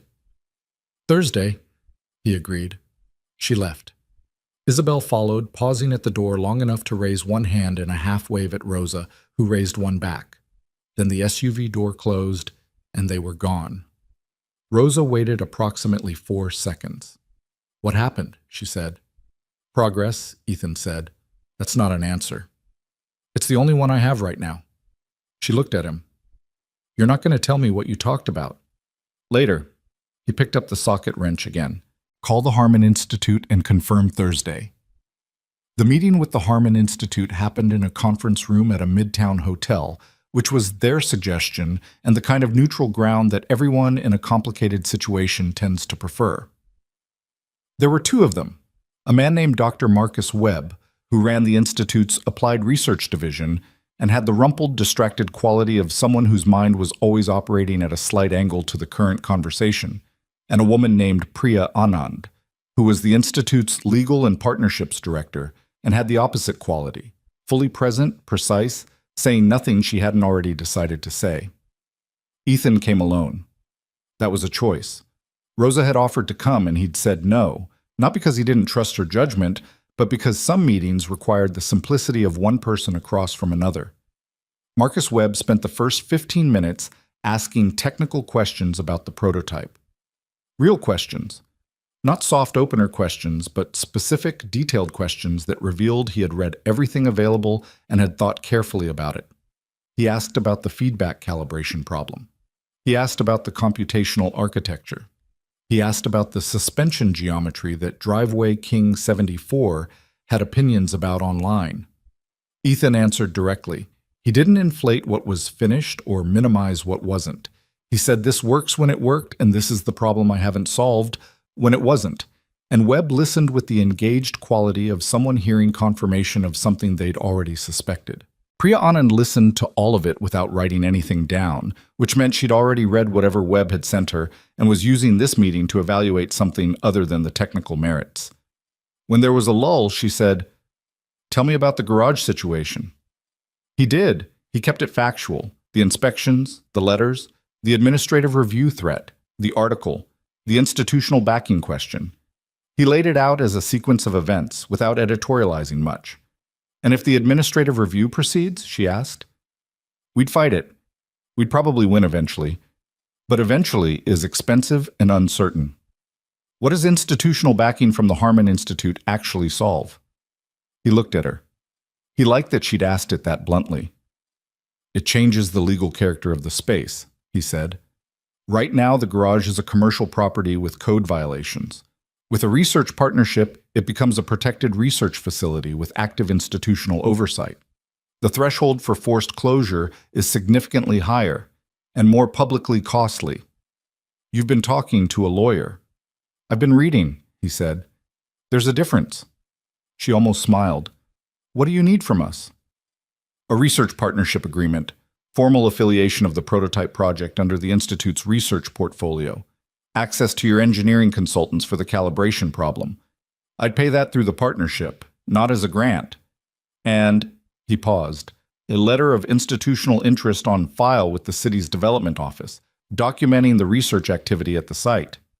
The letter being the part that changes the administrative picture, Webb said. Yes. They looked at each other. The brief private communication of two people who work together well enough that they don't need words for simple agreements. We'd want quarterly progress reports, Priya said, standard for affiliated projects. And when the prototype reaches a testable stage, we'd want right of first documentation, not ownership, documentation.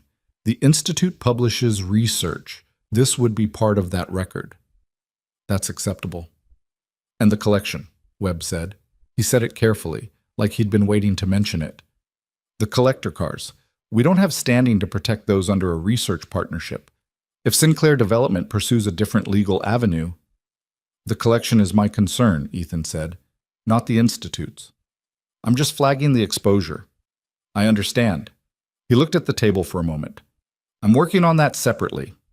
The separately was the Swiss Museum, which had called 4 more times and was now offering a consulting arrangement. Not a sale, a long-term loan agreement, which was different in the way that mattered. The cars would remain his. They would spend part of the year in Geneva, properly displayed and maintained. The arrangement would generate income and, more relevantly, create an international institutional relationship that would be very inconvenient for anyone trying to claim the space had no significance beyond its market value. He hadn't told Rosa about the museum arrangement yet. He would, soon. Webb said, we can have the partnership documents drafted by end of next week. I'd need them before Tuesday, Ethan said. Priya looked at him. That's specific. There's a review board meeting being scheduled. I need the documentation before it's formally filed. She wrote something down, the first thing she'd written the entire meeting. We'll have them by Monday. He thanked them. They shook hands. Marcus Webb, on the way out, paused and said, I'd like to come see it, the prototype. When you're ready. Thursday afternoon, Ethan said. If you're free? Webb's face did the thing that faces do when someone has just said yes to something they'd been wanting to be asked. Thursday afternoon, he said. The Tuesday before the Monday document deadline, 3 things happened in the same day, which had the quality of a situation that had been building pressure for weeks and was now releasing in several directions at once. The first was that the drainage contractor finished the repair and handed Ethan a completed work order with date stamps and photographs, which Rosa immediately uploaded to the formal documentation file she had been maintaining with the fastidiousness of someone who understood that this file was a legal instrument, not a record. The second was that a reporter from a national outlet, not automotive, General's News, called to say they were developing a story about development tactics in mid-sized American cities and wanted to interview Ethan about the inspection and legal pressure timeline.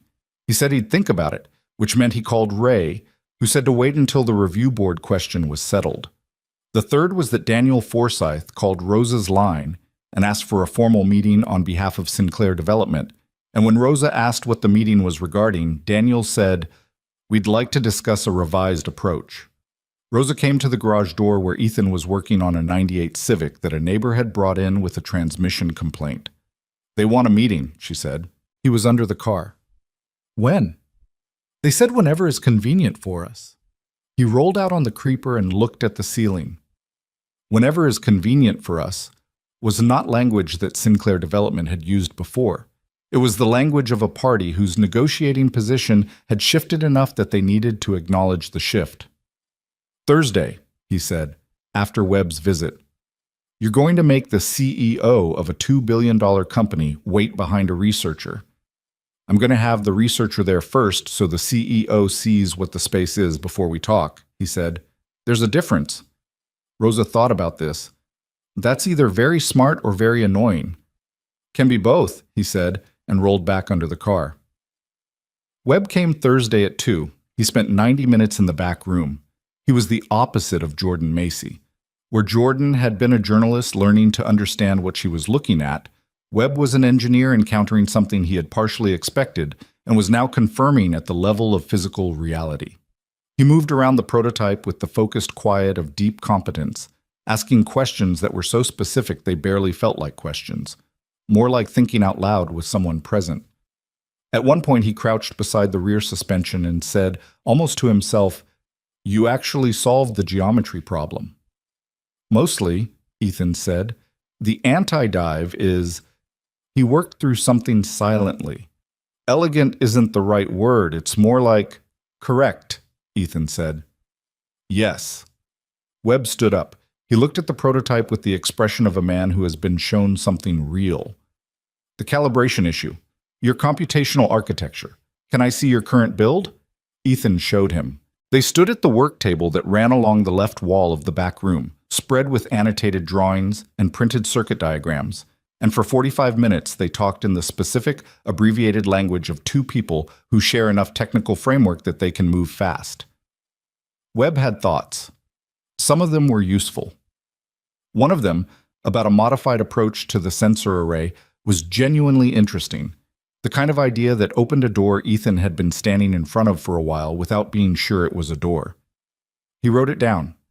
At 3:45, Webb shook his hand at the garage door and said, "Monday, you'll have the documents," and left. At 4 o'clock, Victoria Sinclair arrived. This time she brought Daniel and one other person, a woman who was introduced as Claire Nguyen, Sinclair Development's head of community relations, which was a title that had not previously appeared in any interaction with Ethan, which told him something about what had changed inside the company. He met them in the garage. He didn't take them to the back room. Not yet.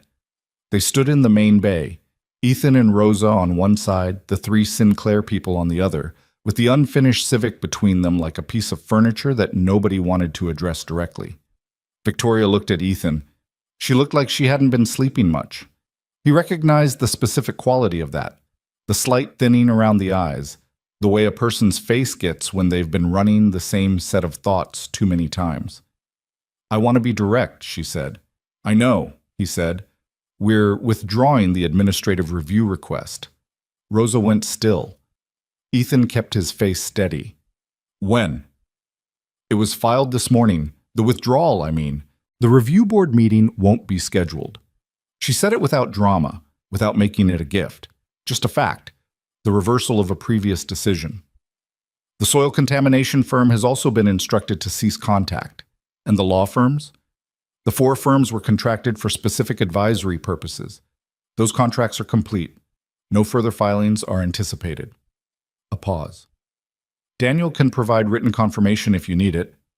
"I need it," Ethan said. Daniel nodded and made a note. The room was quiet for a moment. Not an uncomfortable silence, more like the silence after something that had been running loud finally stops and everyone is briefly adjusting to the change in sound. "I came," Victoria said, "because I want to have the conversation you mentioned, about the neighborhood." She looked at Claire Nguyen briefly. "Claire leads our community engagement work. She's been reviewing the Riverton acquisition process and has some concerns she brought to me directly." Ethan looked at Claire Nguyen, who was in her mid-40s with a direct gaze and the slightly wary quality of someone who works inside a large organization and has had to fight for her concerns to be heard. "What kind of concerns?" he asked.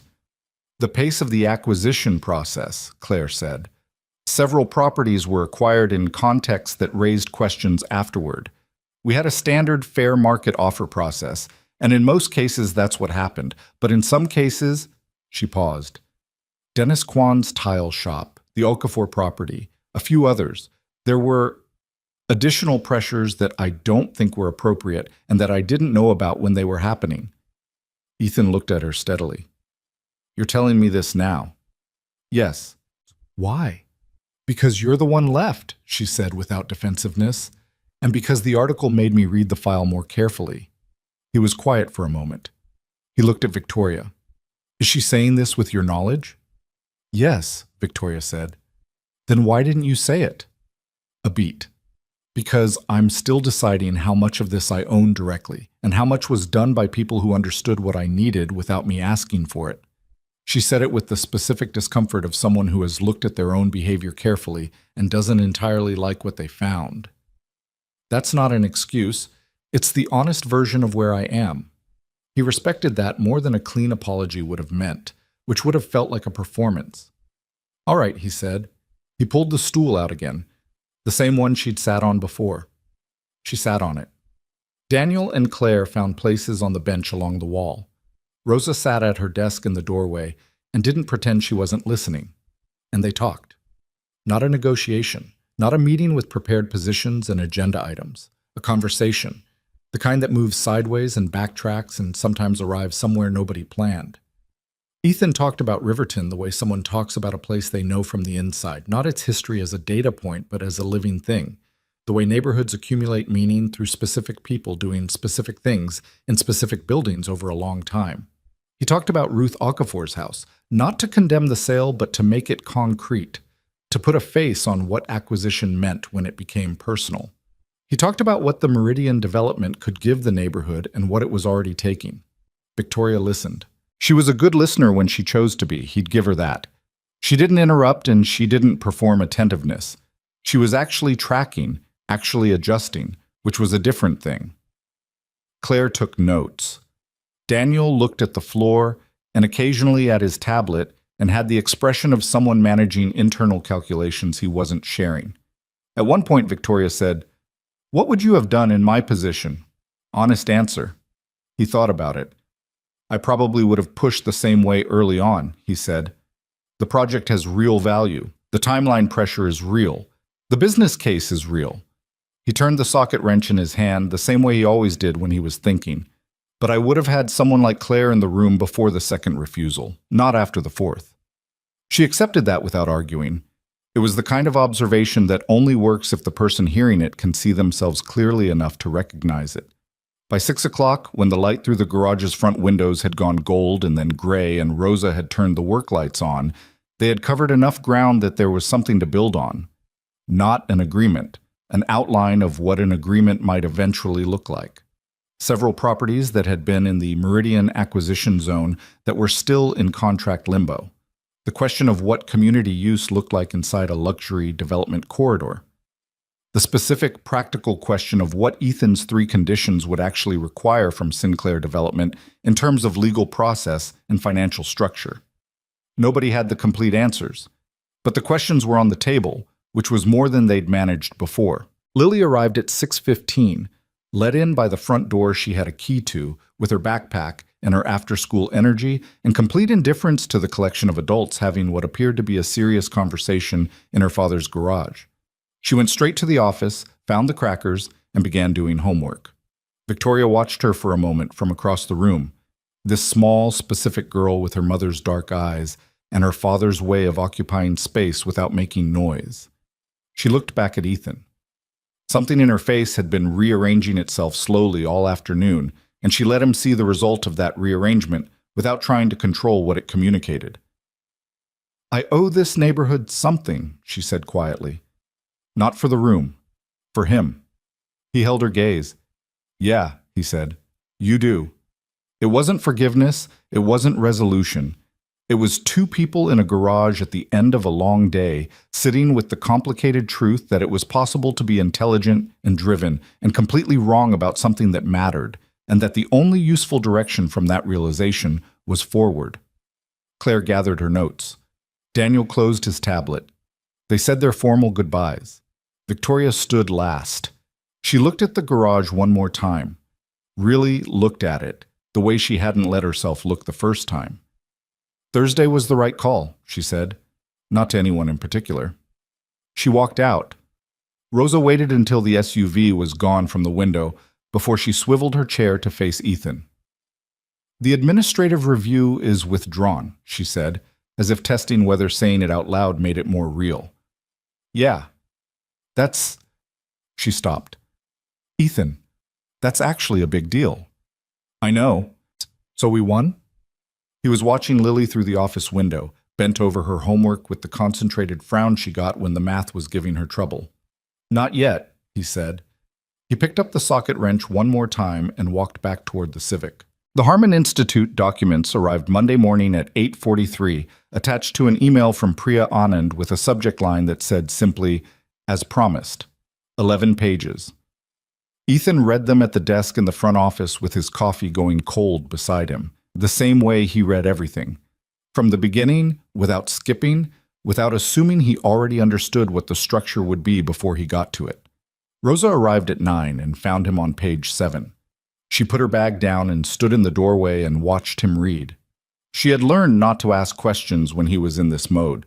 The particular stillness he got when processing something important, his eyes moving steadily down the page, his right hand resting flat on the desk, fingers slightly spread, the way they did when he was deciding things.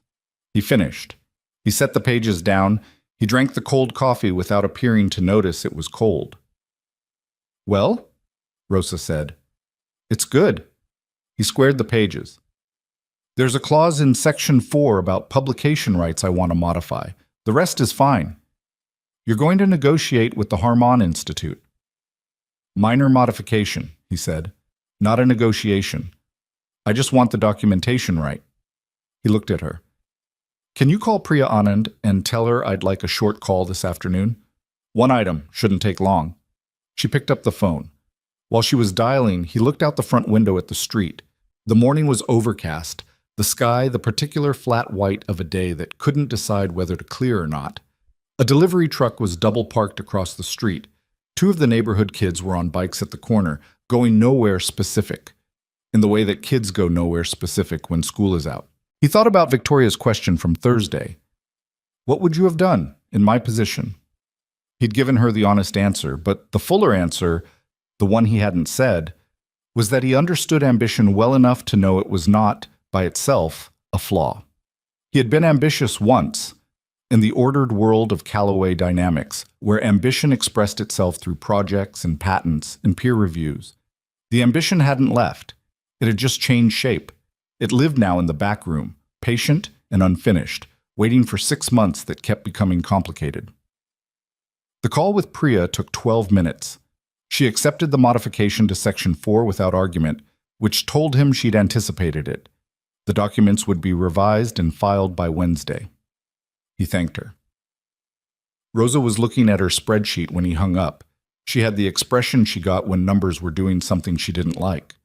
"We need to talk about the formal negotiations," she said. "I know. Ethan, I'm serious. We're going to be in a room with Sinclair Development's legal team and their community relations director and probably a city liaison. We need someone on our side who does this professionally." Ray offered his lawyer. Ray's lawyer does automotive contracts. This is a property negotiation with community concessions embedded in it. It's different. She pulled up something on her screen. There's a firm downtown, Reyes and Associates. They specialize in community land use. They did the Holbrook neighborhood case 2 years ago, won a covenant agreement from a developer that preserved 6 commercial properties. He looked at her. "How do you know about them?" "Because I've been paying attention to what's coming while you've been managing what's already here." She said it without sharpness, matter of fact. "I reached out last week, informally, just to see if they'd take a call. And?" "The senior partner, Gabriela Reyes, read Jordan's article. She wants to meet." He was quiet for a moment. He felt the particular friction of someone who had been managing a situation alone for long enough that accepting help required a conscious adjustment. It wasn't pride exactly, more like the habit of self-sufficiency that forms when you've had to be the only reliable variable in a set of circumstances for a long time. "Set it up," he said. Rosa allowed herself a small, controlled expression of satisfaction and picked up her phone. Gabriela Reyes was 51, compact, With reading glasses, she pushed on and off constantly in a way that seemed unconscious and efficient rather than nervous. She wore her silver-streaked hair pulled back and had the particular authority of someone whose competence had been tested enough times in enough rooms that she'd stopped needing to establish it when she walked in. She met Ethan at the garage on Wednesday afternoon, her choice of location, which he appreciated. She walked the main floor. She looked at the documentation wall that Rosa had assembled over the past weeks, printed copies of the inspection report, the correction records with date stamps, the Harmon Institute Partnership Agreement, the letter confirming the administrative review withdrawal, the legal correspondence from the 4 firms, all of it organized chronologically on the corkboard that had previously held Rosa's scheduling calendar. She studied it for a while. Then she turned. "You built a record," she said. "Yes." "Without a lawyer." At first, she looked at him steadily. "The Harmon Institute partnership is smart. That's the load-bearing piece legally. Everything else is context." She took her glasses off and held them. "What are your 3 conditions?" "I've read the article. I want to hear you say them." He said them. He was precise about it. Not the general shape of the conditions, but the specific outcomes he needed. The properties. The legal framework he envisioned for returning them to community control. The public acknowledgement. He had been thinking about these for months, not in the abstract, but in the operational specifics. The way an engineer thinks about problems. Not what do I want, but what structure produces that result. Gabriella listened without writing anything. When he finished, she was quiet for a moment. "The 3 properties you're naming," she said. "The Okafor property, Kwan's building, and the community lot on Pryor Street. Sinclair has full ownership on all 3. There's no pending litigation. They're clean acquisitions, legally." "I know." "Returning them to community control requires them to agree to a transfer or a covenant. They don't have to." "I know," he said again. "That's why the negotiation has to happen before they break ground on the final corridor. Once construction starts, their legal position hardens and their public exposure decreases. Right now, they're still in a window where bad press is expensive." She put her glasses back on. "You've thought about the leverage points." "I've had time." "The public acknowledgement," she said. "That's the one that will get the most resistance. Companies don't like formal admissions. It opens civil liability doors." "I'm not looking for an admission that creates liability," he said. "I'm looking for a public statement, specific language, that longtime Riverton residents deserved a process that was more transparent and more respectful than the one they got." He paused. "The language matters. I'll want to see it before it goes out." She looked at him for a long moment. "You know what you're doing." "I know what I want," he said. "That's not always the same thing." "No," she agreed. "It's not. But it's a better starting position than most people bring me." She closed her notebook. "I'll take the case. My fee structure is on a sliding scale for community interest matters. Rosa has my email."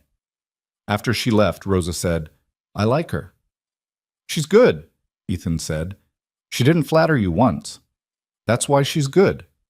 The formal negotiation was scheduled for the following Thursday, at a conference room in a building neither party owned.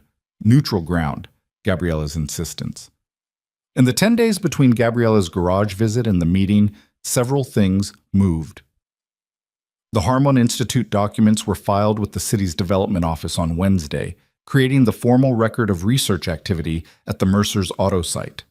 Priya Anand sent a separate letter on Institute letterhead to the city's planning department, noting the Institute's interest in the continued operation of the affiliated research facility. It was a polite letter, professionally understated, and completely unmistakable in its intent to anyone who understood how institutional relationships functioned in city planning contexts. The national outlet that had called about development pressure tactics ran a different story instead.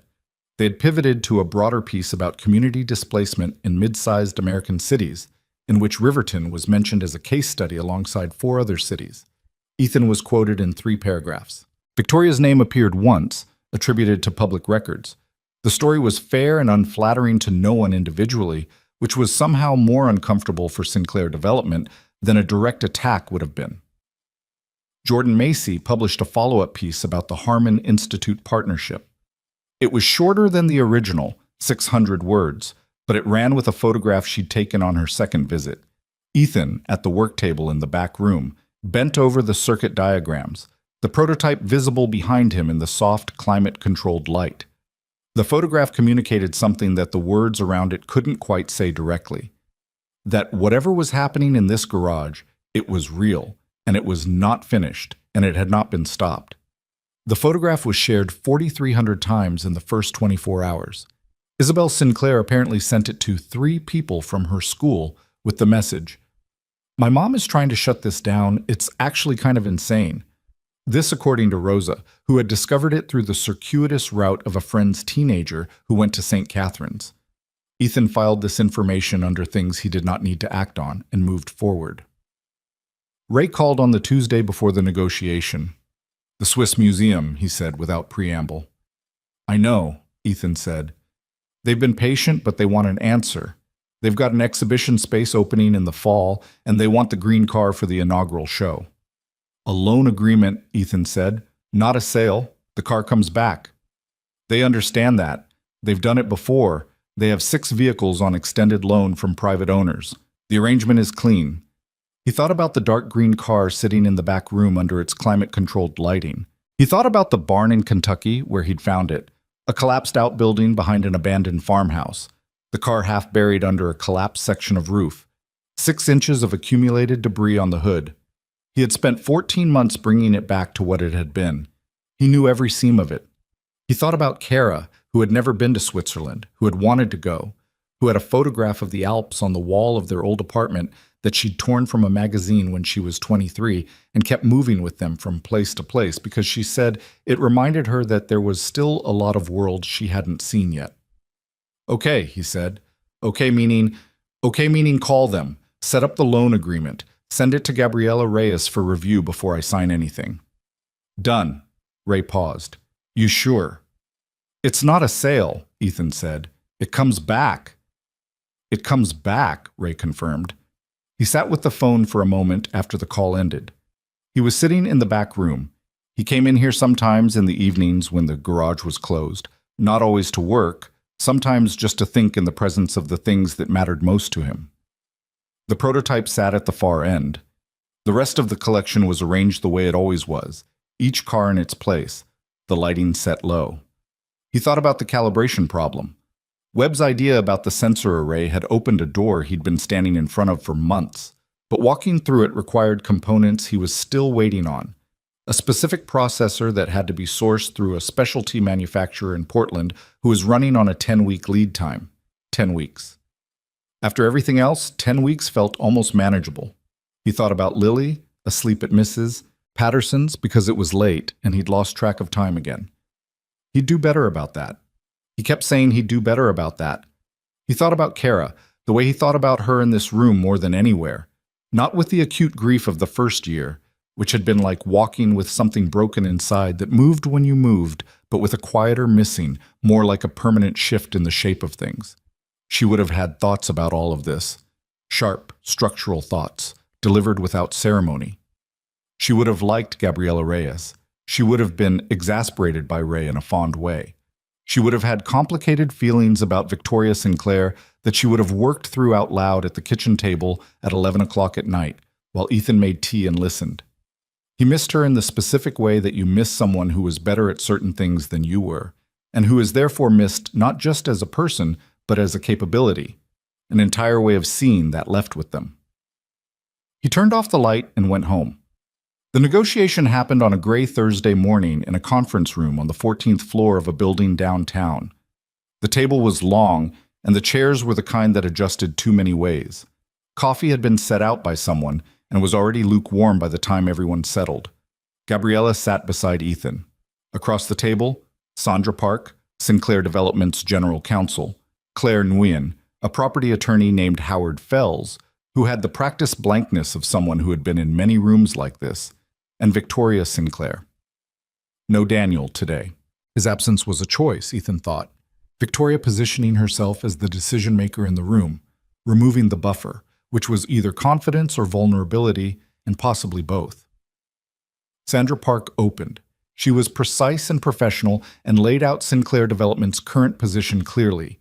They remained committed to the Meridian development, The construction timeline was firm, and they were present today in a spirit of good faith to discuss resolution. Gabriella acknowledged that and laid out Ethan's position with equal clarity.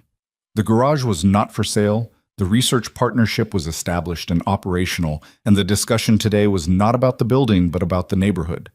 Sandra looked at Victoria. Victoria nodded once. Proceed. The 3 properties, Gabriella said, and named them. Howard Fells made a note. Sandra said, "We're prepared to discuss a community covenant structure on 2 of the 3. The Prior Street lot presents complications." "What complications?" Gabriella asked. "It's been designated in the development plan as green space. It's already in the architectural drawings."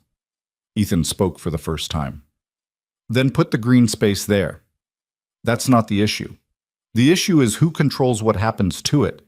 A community covenant means the neighborhood has a seat at the table on decisions about that space going forward. That's different from ownership." Howard Fells started to say something, and Victoria said quietly, "Howard." He stopped. She looked at Ethan. "Walk me through what the covenant would look like practically." He did. He'd worked through it with Gabriella. A formal community advisory role in decisions about the Prior Street space, with binding consultation requirements for any changes to its use. Not veto power, consultation with teeth. Victoria looked at Sandra. "Is that structurally workable?" "It adds a layer," Sandra said carefully. "I asked if it's workable." "With appropriate legal drafting, yes." "Then draft it." Victoria turned back. "The Okafor property," Gabriella said. "Direct transfer. Return to the Okafor family at no cost." Howard said, "That's not commercially." "Howard," Victoria said again. Then to Gabriella, "Ruth Okafor signed a purchase agreement. We paid fair market." "You paid in a context where her alternatives had been narrowed," Gabriella said.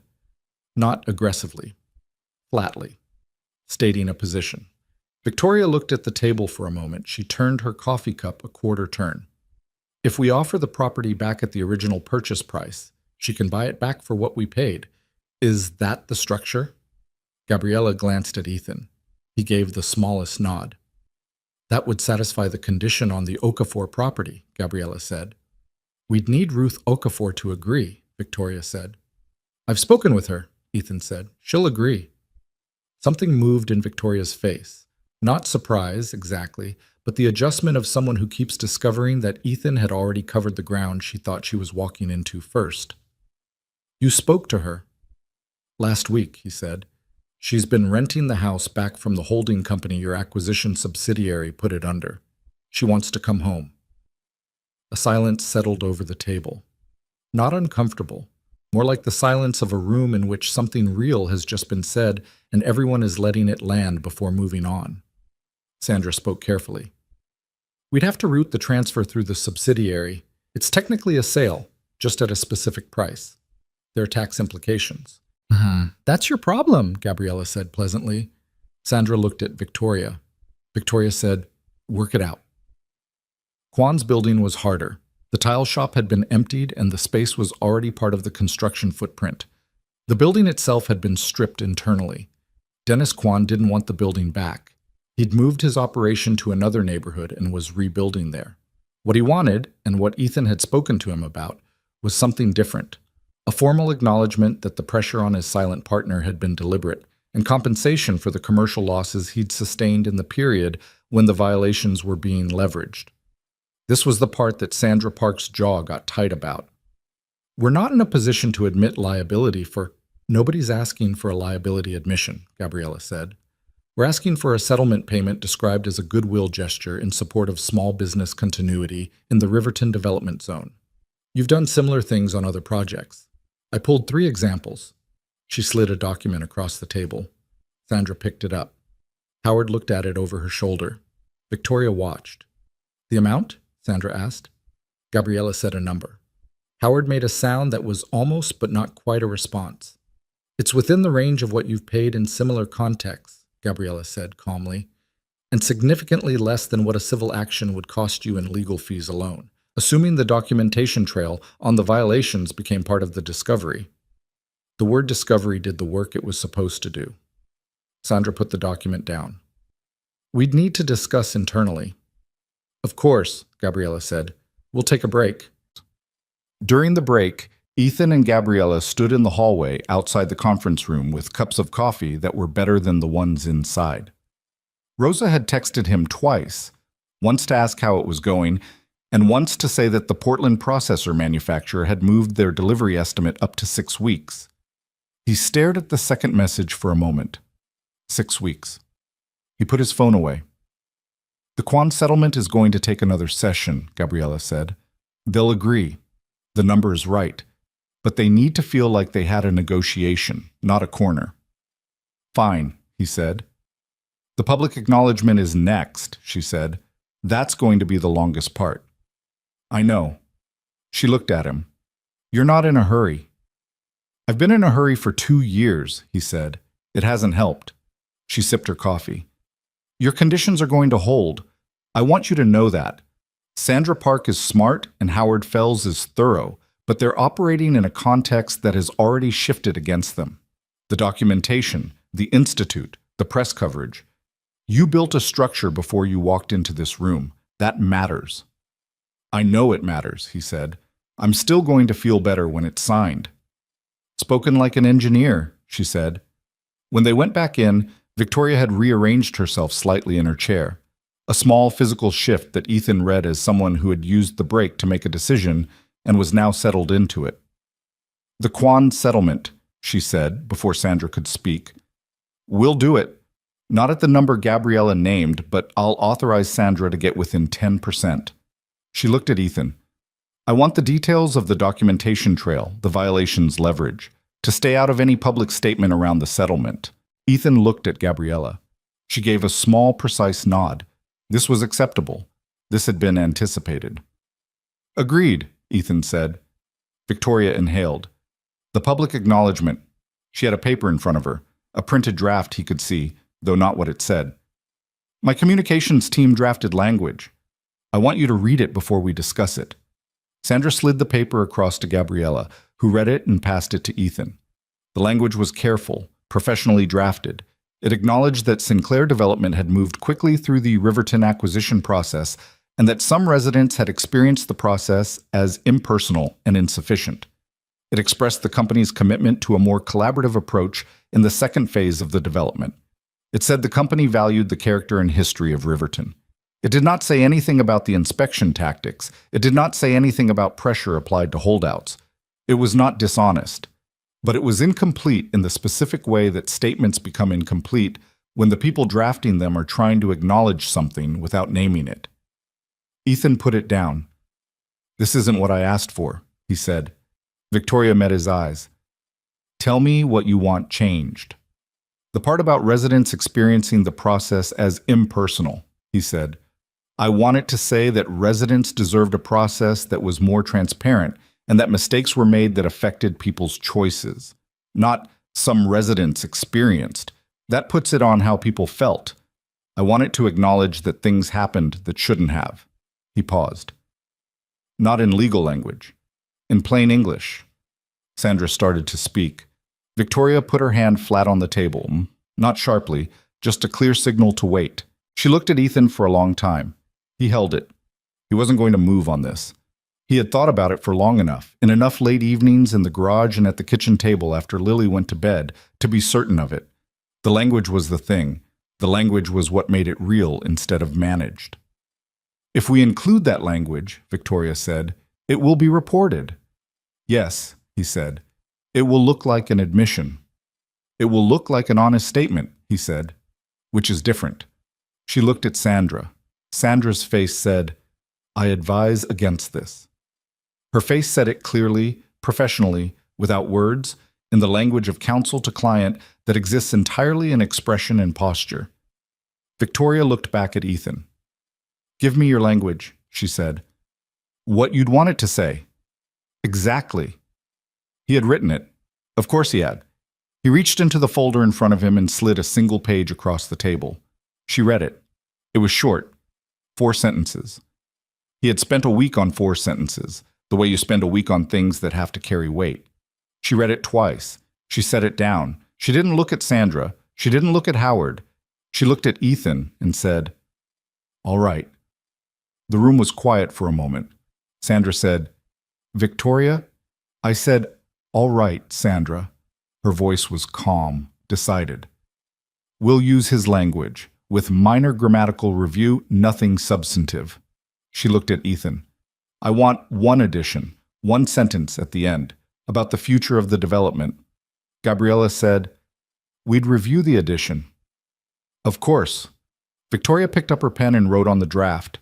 She slid it back to Gabriella, who read it and passed it to Ethan. The added sentence said, "Sinclair Development commits to a community oversight board for the Riverton Meridian Project's second phase, with authority to review decisions affecting neighborhood character and commercial continuity." He read it twice. He hadn't asked for this. It was beyond what he'd asked for. It was the kind of thing that, if it held, if it was actually implemented and not just printed, would mean something for the neighborhood in the years after the construction was done. He looked at her. "That's real?" he said. "I don't do things I don't intend to do," she said. It was neither defensive nor proud, just a statement about herself, with the particular weight of a person who has been examining themselves recently and is trying to be accurate. He looked at Gabriella. She was reading the sentence again, and her expression had the controlled quality of someone who is more pleased than they want to show in a negotiating room. "We'd need the oversight board defined in a separate agreement," Gabriella said. "Membership structure, authority parameters, dispute resolution." "We'll draft it," Sandra said, with the energy of someone who is unhappy with the direction of a meeting but is professional enough to redirect toward implementation. "Second session? Next week." "Next week?" Victoria agreed. She looked at Ethan. "Is there anything else for today?" He thought about it. About the two conditions they'd substantially agreed to, and the third that was in motion. About the sentences on the page in front of him, 4 of his and 1 of hers. "No," he said. "That's enough for today." The meeting broke at 12:40. In the elevator down, Gabriella stood beside him and said nothing until they reached the lobby. Then she said, "The oversight board was not on my list." "No," he said. "She offered that herself." "Yeah." They walked out into the overcast day, the street traffic moving past them. Gabriella put her reading glasses in her bag. "How do you feel?" she asked. He thought about it honestly, the way he tried to think about most things. He felt the particular exhausted clarity of a person who has been carrying something heavy for a long time and has just set it down in a specific place rather than dropping it. Not relief. Not yet. The agreements had to be drafted. The documents had to be signed. The oversight board had to be structured and filled and made real. Ruth Okafor had to actually get her house back. There was still a lot between here and done, but the conditions were on the table and they were holding. The garage was still standing. The prototype was still waiting, 6 weeks closer now to the processor that would let him solve the last problem. And Lily had a science project due Friday that he still needed to help her with. "Tired," he said. Gabriella nodded. "Good kind or bad kind?" He looked at the street, at the overcast sky, at the city going past on a Thursday afternoon with complete indifference to everything that had just happened in a room 14 floors up. "I'm not sure yet," he said. "Ask me when it's signed." She flagged a cab. He walked back to the parking garage where he'd left his truck, his hands in his pockets, the 4 sentences in the folder under his arm, the weight of the whole thing settling into the specific shape of something that had moved. Back at Mercer's auto, Rosa looked up from her desk when he came in. He put the folder on the desk. She opened it. She read. She looked up. "The oversight board," she said. Her idea. But Rosa set the folder down slowly. She looked at the wall of documentation behind her, the timeline they'd built, the letters, the forms, the records of every push and every response. All of it. Months of it. "You know what this means," she said, "if it holds." "I know. This neighborhood is going to change regardless, but the people here would have a seat at the table for how it changes." She paused. "That's actually—" "Yeah," he said. He sat down in the chair across from her desk. He stretched his legs out. He looked at the ceiling. He thought, Kara would have had something to say about this. He thought, She would have been right. He sat in his garage with its worn floor and its rattling fan and its steel door and its secret room and its 7 violations now reduced to 2, and he let himself feel the weight of what was still ahead and the strange, incomplete satisfaction of what had moved today. It wasn't over, but it had shifted. And sometimes that was how things changed. Not all at once, not cleanly, not the way it looked in the telling, but in rooms on 14 floors up on gray Thursday mornings, 4 sentences at a time. The signing happened on a Tuesday in late October, 6 weeks after the negotiation session, in the same conference room on the 14th floor. The sky outside was clear for the first time in what felt like weeks, the particular hard blue of a fall morning that has finally decided to be cold and committed to it. Ethan noticed it through the window when he arrived, and thought it was the kind of detail Kara would have mentioned, the way she always noticed weather as though it was trying to tell you something. Gabriella was already there when he arrived, her glasses on, reviewing the final documents with the focused attention she brought to everything. There was a stack of papers in front of each chair. Coffee again. And this time someone had thought to bring it in a thermal carafe so it would actually still be warm when people needed it. Rosa had wanted to come. He had said yes, and then she had said she had 3 service appointments that couldn't be moved, and looked at him in a way that communicated she was choosing to stay at the garage because someone needed to hold that ground while he was here. He understood. He'd told her he'd call her the moment the ink was dry. Sandra Park arrived with Howard Fells and a junior associate who carried the additional copies. Claire Nguyen came in behind them, with a folder of her own. Victoria arrived last, 2 minutes before the scheduled time, wearing a gray coat she hadn't taken off yet, her hair slightly windblown from whatever the morning had done to it on the way in from the parking structure. She sat down without ceremony and poured herself coffee. The signing itself took 40 minutes, which was mostly the logistics of multiple agreements requiring initials on multiple pages in multiple places. Sandra narrated each section as they moved through it. Gabriella confirmed each one. Ethan signed steadily, reading each page before he initialed it, which he'd done every time he'd signed anything in his life, and which he wasn't going to stop doing because he was tired or because the room expected efficiency. The community covenant on Pryor Street. The Okafor property transfer at original purchase price, with a letter to Ruth Okafor that Claire had drafted and Ethan had reviewed and found honest. The Kwan settlement, described as a goodwill contribution to small business continuity in the Riverton Development Zone, the number within 9% of what Gabriella had asked for. The public acknowledgement statement, 4 sentences of Ethan's and 1 of Victoria's, formatted on Sinclair Development letterhead, scheduled for release at noon today. And last, the Community Oversight Board Agreement, 12 pages, which defined the board's membership, authority, and dispute resolution process in the specific structural language that made things real rather than aspirational. When the final page was signed, Sandra gathered her copies with the practiced efficiency of someone who does this regularly and finds ritual in the practicality of it. Howard Fells capped his pen. The junior associate stacked documents. Gabriella looked at Ethan. He looked at the signed pages in front of him. He thought about something. Not a big thought, just a specific one. That he had sat at the desk in the front office of the garage with a cup of cold coffee and a stack of threatening letters on a night when the whole thing had seemed like it was built on the wrong side of a very large financial and legal machine. And he had thought clearly about what he needed and what he was willing to do to get it. And the thing he'd thought about had, more or less, happened. Not perfectly. Nothing had gone perfectly. He'd spent money he hadn't planned to spend and lost sleep he hadn't had to lose. The drainage fix had gone over quote. Ray had fronted things that Ethan was still working through how to repay. The 4 law firms had cost him 2 weeks of focused worry and 1 genuinely bad night where he'd sat in the back room at midnight and seriously wondered, for the first time, whether he was wrong about all of it. He hadn't been wrong, but the wondering had been real. Victoria set her pen down. She looked across the table at him, and for a moment the room's business fell away, and it was just 2 people looking at each other across a distance that had been measured in months and money and a very large amount of stubbornness. "Done," she said. "Done," he said. She didn't smile, and neither did he, which felt right. This wasn't the kind of thing that resolved into a smile.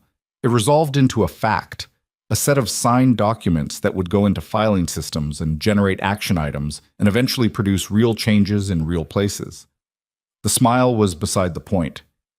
"The statement goes out at noon," she said. "I know. My communications director is very unhappy with me." "I know that too," he said. Something shifted at the corners of her eyes. Not quite a smile either, but something in that neighborhood. "I assume you've been following the coverage." "Rosa follows it. She tells me what I need to know." Victoria looked at her coffee. "The national piece, the one about development pressure tactics." She paused. "That's going to follow this company for a while." "Probably," he said without apology. "I know." She turned the cup once. "I want you to know that the oversight board is going to be real, not a quarterly checkbox meeting, an actual board with actual authority." She looked at him directly. "I've put Claire in charge of building it, and I've told her she can recruit people who will push back, not decorative community representatives, people who will actually argue." He held her gaze. "I'd like to suggest 2 names for the initial membership." "Send them to Claire." "I will." Gabriella was packing her bag. She caught Ethan's eye and gave him the brief contained nod of a person who has won something and is professional enough not to let it show too much in front of the other party. He returned it. Howard Fells and the junior associate left first. Sandra said a few words to Gabriella about the filing timeline and then left. Claire told Ethan she would call him this week about the Okafor transfer paperwork, and then said, quietly, and apart from the professional context, "I'm glad this happened the way it did." He said thank you and meant it. Then there was just Ethan and Victoria and Gabriella and the table of signed documents and the clear blue sky through the window. Victoria stood. She put on her coat. She picked up her bag. She paused. "The prototype," she said. He waited. "I know you're close." She said it carefully. "When it's ready, if you ever do a public demonstration or if the Institute publishes, I'd like to know. Not for business reasons." She seemed to be finding the right words, which was a slightly unusual quality in a person who was generally very quick with words. "I want to know how it turns out." He looked at her for a moment. "I'll send you the Harmon Institute paper when it comes out." She nodded once. "That would be good." She moved toward the door, then stopped again with her hand on the doorframe, the gesture of someone with one more thing that has been sitting at the edge of the conversation and needs to be said before the door closes. "He asked about you," she said. "Isabel. She asked if I thought you'd finish it." "What did you tell her?" Victoria looked at him steadily. "I told her yes." She left. Gabriella waited until the elevator sound had faded and then said, briskly and without sentimentality, "Call your staff, file your copy, and get some sleep." She shook his hand. "It was good work, Ethan." He thanked her. He meant that too. He stood alone in the conference room for a moment before he picked up his folder. He looked at the city through the window, the hard blue sky, the buildings catching the morning light, the streets below where people moved with the perpetual forward momentum of a city that does not pause to notice the things that happen in its rooms 14 floors up. He thought, it's done. Not triumphantly. Just as a fact, the way facts settle when they're finally true. He called Rosa from the elevator. She picked up on the first ring, which meant she'd been sitting with the phone. "Done?" she said. "Done," he said. A short silence. He could hear the garage in the background, the specific ambient sound of the place, the ventilation fan and the distant radio, and the sounds of the neighborhood through the open roll-up door. "How do you feel?" she asked. The same question Gabriella had asked him 6 weeks ago, coming out of the negotiation. "Better than 6 weeks ago," he said. "That's something." "It's enough for now," he said. The statement went out at noon, as scheduled. Ethan read it on his phone sitting in the truck in the parking garage before he drove back to Riverton. He read all 4 sentences and then the 5th, Victoria's edition about the oversight board, and then he put his phone in his pocket and sat for a moment in the concrete quiet of the parking structure. He thought about Dennis Kwan, who had been rebuilding his tile shop in a different neighborhood and who had called last week to say he'd heard something might be happening and Ethan had said it's happening, and Dennis had been quiet for a moment and then said, all right, in the particular voice of someone who had already moved forward, but was relieved to know the record had been corrected. He thought about Ruth Okafor, who was 63 years old and whose mother had been born in a house that she had signed away on a day when her alternatives had been quietly narrowed. She was going to get the key back. She would probably cry, and then she would probably start arguing with the contractor she'd hired in her head about what needed fixing first, because she was that kind of person. He drove back to Riverton. The day the Harmon Institute letter to the city's planning department became public record, which happened 2 days after the signing, when a city council member with an interest in development policy pulled it in a routine records request and then mentioned it to a reporter, Jordan Macy called. "I hear you won," she said. "It's not a sports game," he said. "I know. But did you?" He thought about it. "The conditions are in writing. The oversight board is being formed. Ruth Okafor gets her house back." He paused. "Yeah. It went the way it needed to go. Can I come by? I want to write a follow-up." "When?" "Whenever works." "Friday afternoon," he said. "Bring a better camera this time. The one you used last time didn't do the lighting right." She laughed. He hadn't been joking, but that was fine. She came Friday. She was better prepared this time. She'd done more research in the intervening months and came with questions that were more specific, more technical, more interested in the engineering and less in the dramatic narrative frame. He appreciated that. They spent an hour in the back room and he told her things he hadn't told her the first time. About the calibration problem, about Webb's sensor array idea, about the 6-week processor timeline that was now down to 2 weeks. 2 weeks. "And then?" she asked. "And then I test the feedback system," he said, "and either it works or it tells me what I got wrong." "What if it tells you what you got wrong?" He looked at the prototype, at the 4 years of evenings and weekends and late nights and small discoveries and significant failures that were embedded in the thing, invisible in its surface but present in every component's placement. "Then I figure out what's wrong," he said. "That's how it works." She wrote that down. The processor arrived on a Wednesday, 3 days ahead of the revised timeline, in a plain brown box that the delivery driver left at the front of the garage with a signature requirement that Rosa handled. She put the box on Ethan's workbench with the kind of care she applied to things that had been waited for. He opened it that evening after Lily was in bed at Mrs. Patterson's. Alone in the back room, in the climate-controlled quiet, he opened the box and looked at the component inside. It was not an impressive-looking thing. A flat, dense circuit assembly about the size of a paperback book wrapped in static protective material. It had a part number and a manufacturer's seal, and it looked exactly like the thing it was. A piece of sophisticated electronics that had taken 10 weeks and 3 supplier conversations to produce correctly. He held it for a moment. He set it down carefully on the work table. He went home and slept 8 hours, which was the first time in approximately 4 months he'd managed 8 continuous hours. And he woke up the next morning feeling the specific unfamiliar quality of a person who has rested properly and isn't entirely sure what to do with that. He did what he'd been doing for 4 years. He went to the garage. The installation process took 11 days, not because it was slow, but because it was precise, and because he'd learned that the cost of moving fast on a precision installation was a particular kind of expensive that could only be paid in lost time. Marcus Webb came on the 4th day, and they worked side by side for 6 hours on the integration of the sensor array, not as a supervisor and a subject, but as 2 engineers who had found the specific working rhythm that produces things that are better than either person would have made alone. Webb had a habit of narrating his reasoning out loud while he worked, which Ethan found initially odd and then useful, because it produced the same effect as talking to Kara had produced, making his own thinking more visible to himself by giving it something to push against. On the 11th day, Ethan sat alone in the back room at 8 o'clock in the evening and ran the first full diagnostic on the completed feedback system. The numbers came back clean, not perfect. There was a variance in one sensor array that was within tolerance, but at the high end of it, and he noted it and put it on the checklist for the next pass. But the calibration held. The energy recapture loop closed correctly.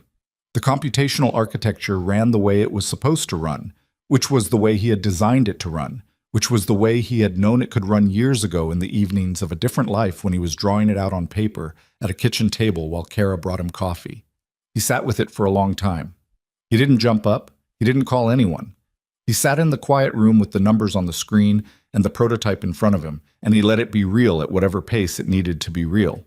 He thought about the first time he'd written down the core principle, the energy recapture geometry, the specific insight that had made all of it possible. He had been on a flight back from a client meeting, somewhere over Ohio, and he'd written it on the back of a boarding pass because that was what was available, and he'd stared at it for the rest of the flight with the specific feeling of someone who has just seen something true and isn't yet sure what it's going to cost them.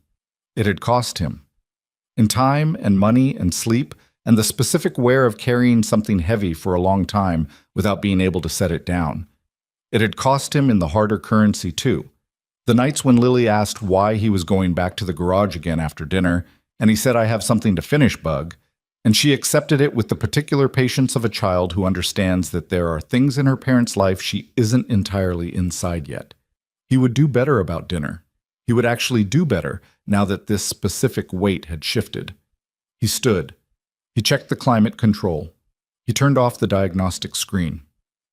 He stood in front of the prototype one more time, the thing he had been building for 4 years, on the other side of the worst time of his life, in a garage in a neighborhood that had very nearly been erased. He put his hand on the hood, not ceremonially, just the way you touch something real when you need to confirm it's there. Then he locked the door behind him and called Marcus Webb. Webb picked up on the third ring. There was noise in the background.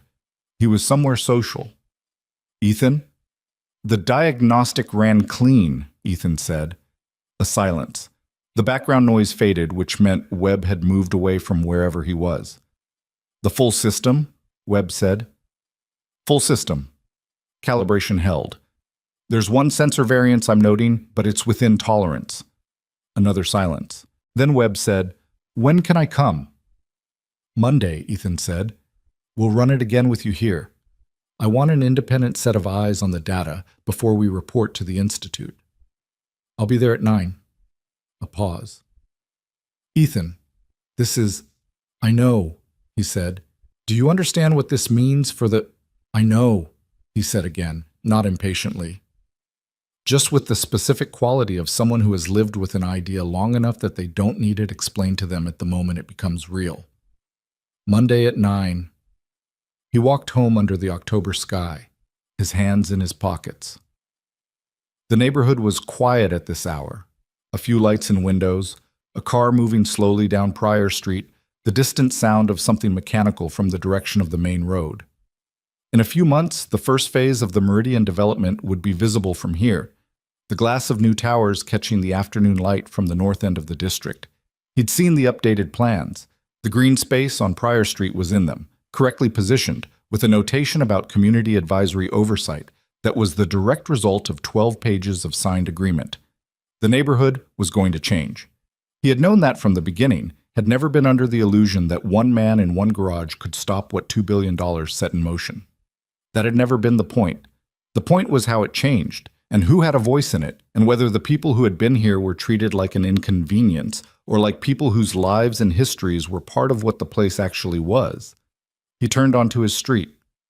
Ruth Okafor had called him the week after the signing. She had done the thing he'd predicted, cried briefly, and then pivoted immediately to the practical, asking about the transfer timeline and whether the holding company had maintained the furnace properly. He told her what he knew about the timeline and said he didn't know about the furnace. She'd said she was going to have someone look at it before she signed anything. He'd said that was smart. She'd paused before she hung up. "Thank you," she said. He'd said, "You would have found your way back. It just would have taken longer." She'd made a sound that might have been a laugh or might have been disagreement. "I'm 63, she'd said. "Longer matters at 63. He unlocked his front door. The house was the way it was at the end of a day when Lily had been at Mrs. Patterson's, slightly too quiet, her shoes absent from the entry mat, her backpack not blocking the hallway in the specific way it blocked the hallway when she was home. He was used to the quiet. He had made a version of himself that could live in it without falling into it. He made tea. He sat at the kitchen table. On the table was Lily's science project, finished last Friday with his help on the structural diagram. A model of a suspension bridge built from materials she had selected herself with the specific eclectic logic of a 7-year-old. Popsicle sticks for the deck, dental floss for the cables, 2 stacks of books as the towers. It had taken 3 hours, and there was still a residue of glue on the table that he hadn't fully cleaned off. The bridge was slightly crooked. The teacher had given her a B+ and written great understanding of tension forces on the rubric, which had made Lily so pleased she'd carried the rubric in her pocket for 3 days. He looked at the bridge. He thought about what he would tell her, eventually, when she was old enough to understand the full shape of the last 2 years. Not the dramatic version, not the version where her father heroically resisted a corporate machine through sheer moral force. The real version, which was more complicated and more interesting, that he had gotten lucky in some ways and been smart in others, and that people had helped him, Rosa and Ray and Jordan and Gabriella and Marcus Webb, and that the outcome had depended on all of those things being true at the same time. That a lot of people in similar situations didn't have a Marcus Webb, or a Gabriella Reyes, or a collection of rare cars that happened to catch the attention of a journalist on exactly the right week. He had not simply won because he was right.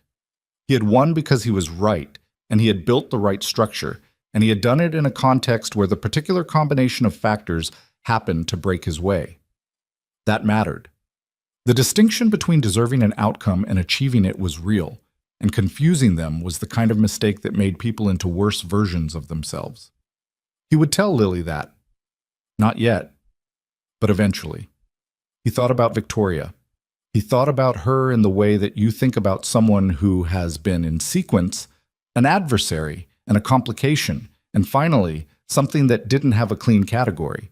A person who had done wrong things for reasons that weren't entirely wrong, who had looked at herself with more honesty than most people manage under pressure, and who had added a 5th sentence to a statement she hadn't had to improve. He had sent the names for the oversight board to Claire Nguyen the morning after the signing. Both were Riverton residents.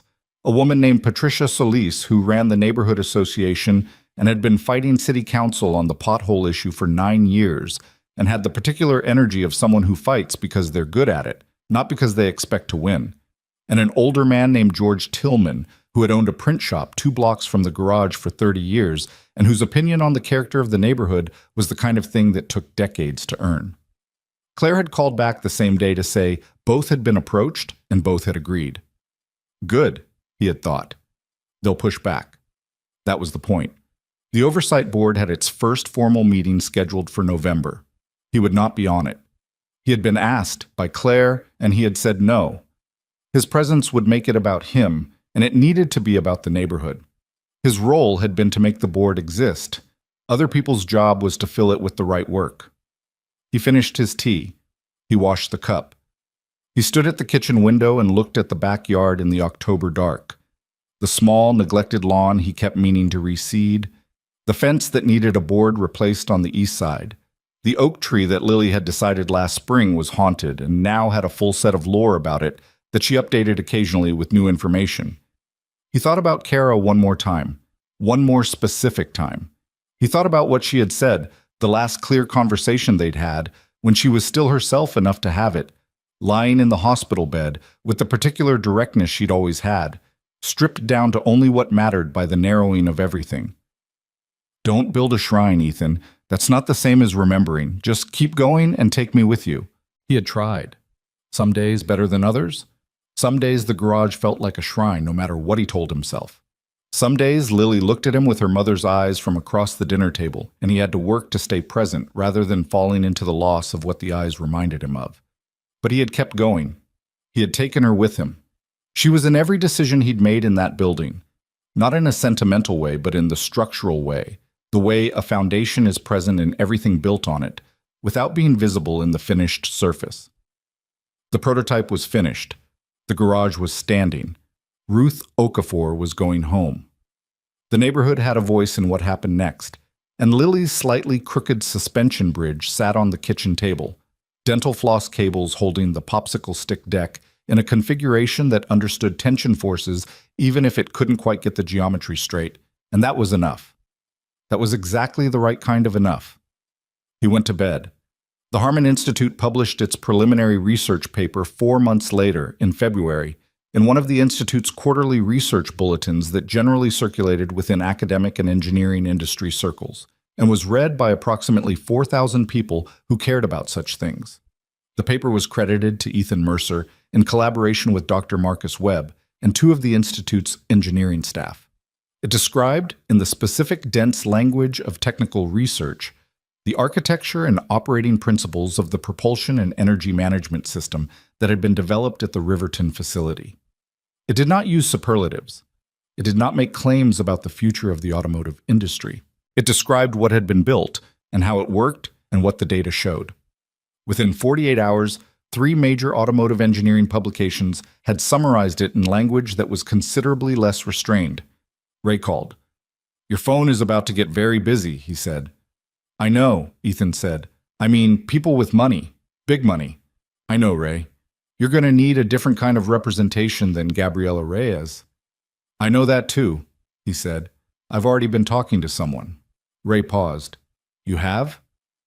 "Webb knows people," he said. "I've been having conversations for 6 weeks." Another pause. "You never tell me anything until it's already done," Ray said, with the specific exasperation of a man who has been in Ethan's orbit long enough to know this was simply true. "It wasn't done yet," Ethan said. "And now?" "Now it's done enough to talk about." He didn't tell Ray the details because the details were still being worked out in conversations that would take another 2 months.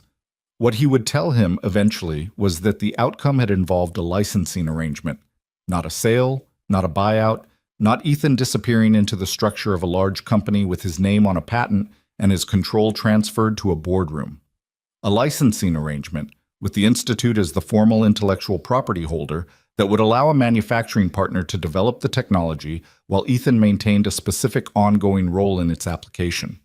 He had learned from the garage. You could take a fair offer, but you had to know what you were actually protecting before you decided what you'd accept. Jordan's final piece on the garage ran in March, the same week the licensing agreement was announced. She had known it was coming. He'd given her a week's advance notice, because she'd been with the story from the beginning, and that meant something. The piece was longer than her previous ones, and better, he thought, though he was not an objective reader. It covered the development fight and the research paper and the licensing deal, and at the end spent 3 paragraphs on something she hadn't covered in the earlier pieces. Kara. Not in a maudlin way. In the factual way that Jordan did things, who she was, what she did, how she had thought the garage was a good idea before there was any evidence that it was. He had told her those things himself. He had sat in the front office on a Tuesday afternoon with Rosa conspicuously absent and told Jordan about Kara with the same plain directness he brought to mechanical explanations, because he had decided the story was incomplete without it, and incomplete was its own kind of dishonest. Jordan had said, "Are you sure you want this in?" "Yes," he said. "People will make it sentimental."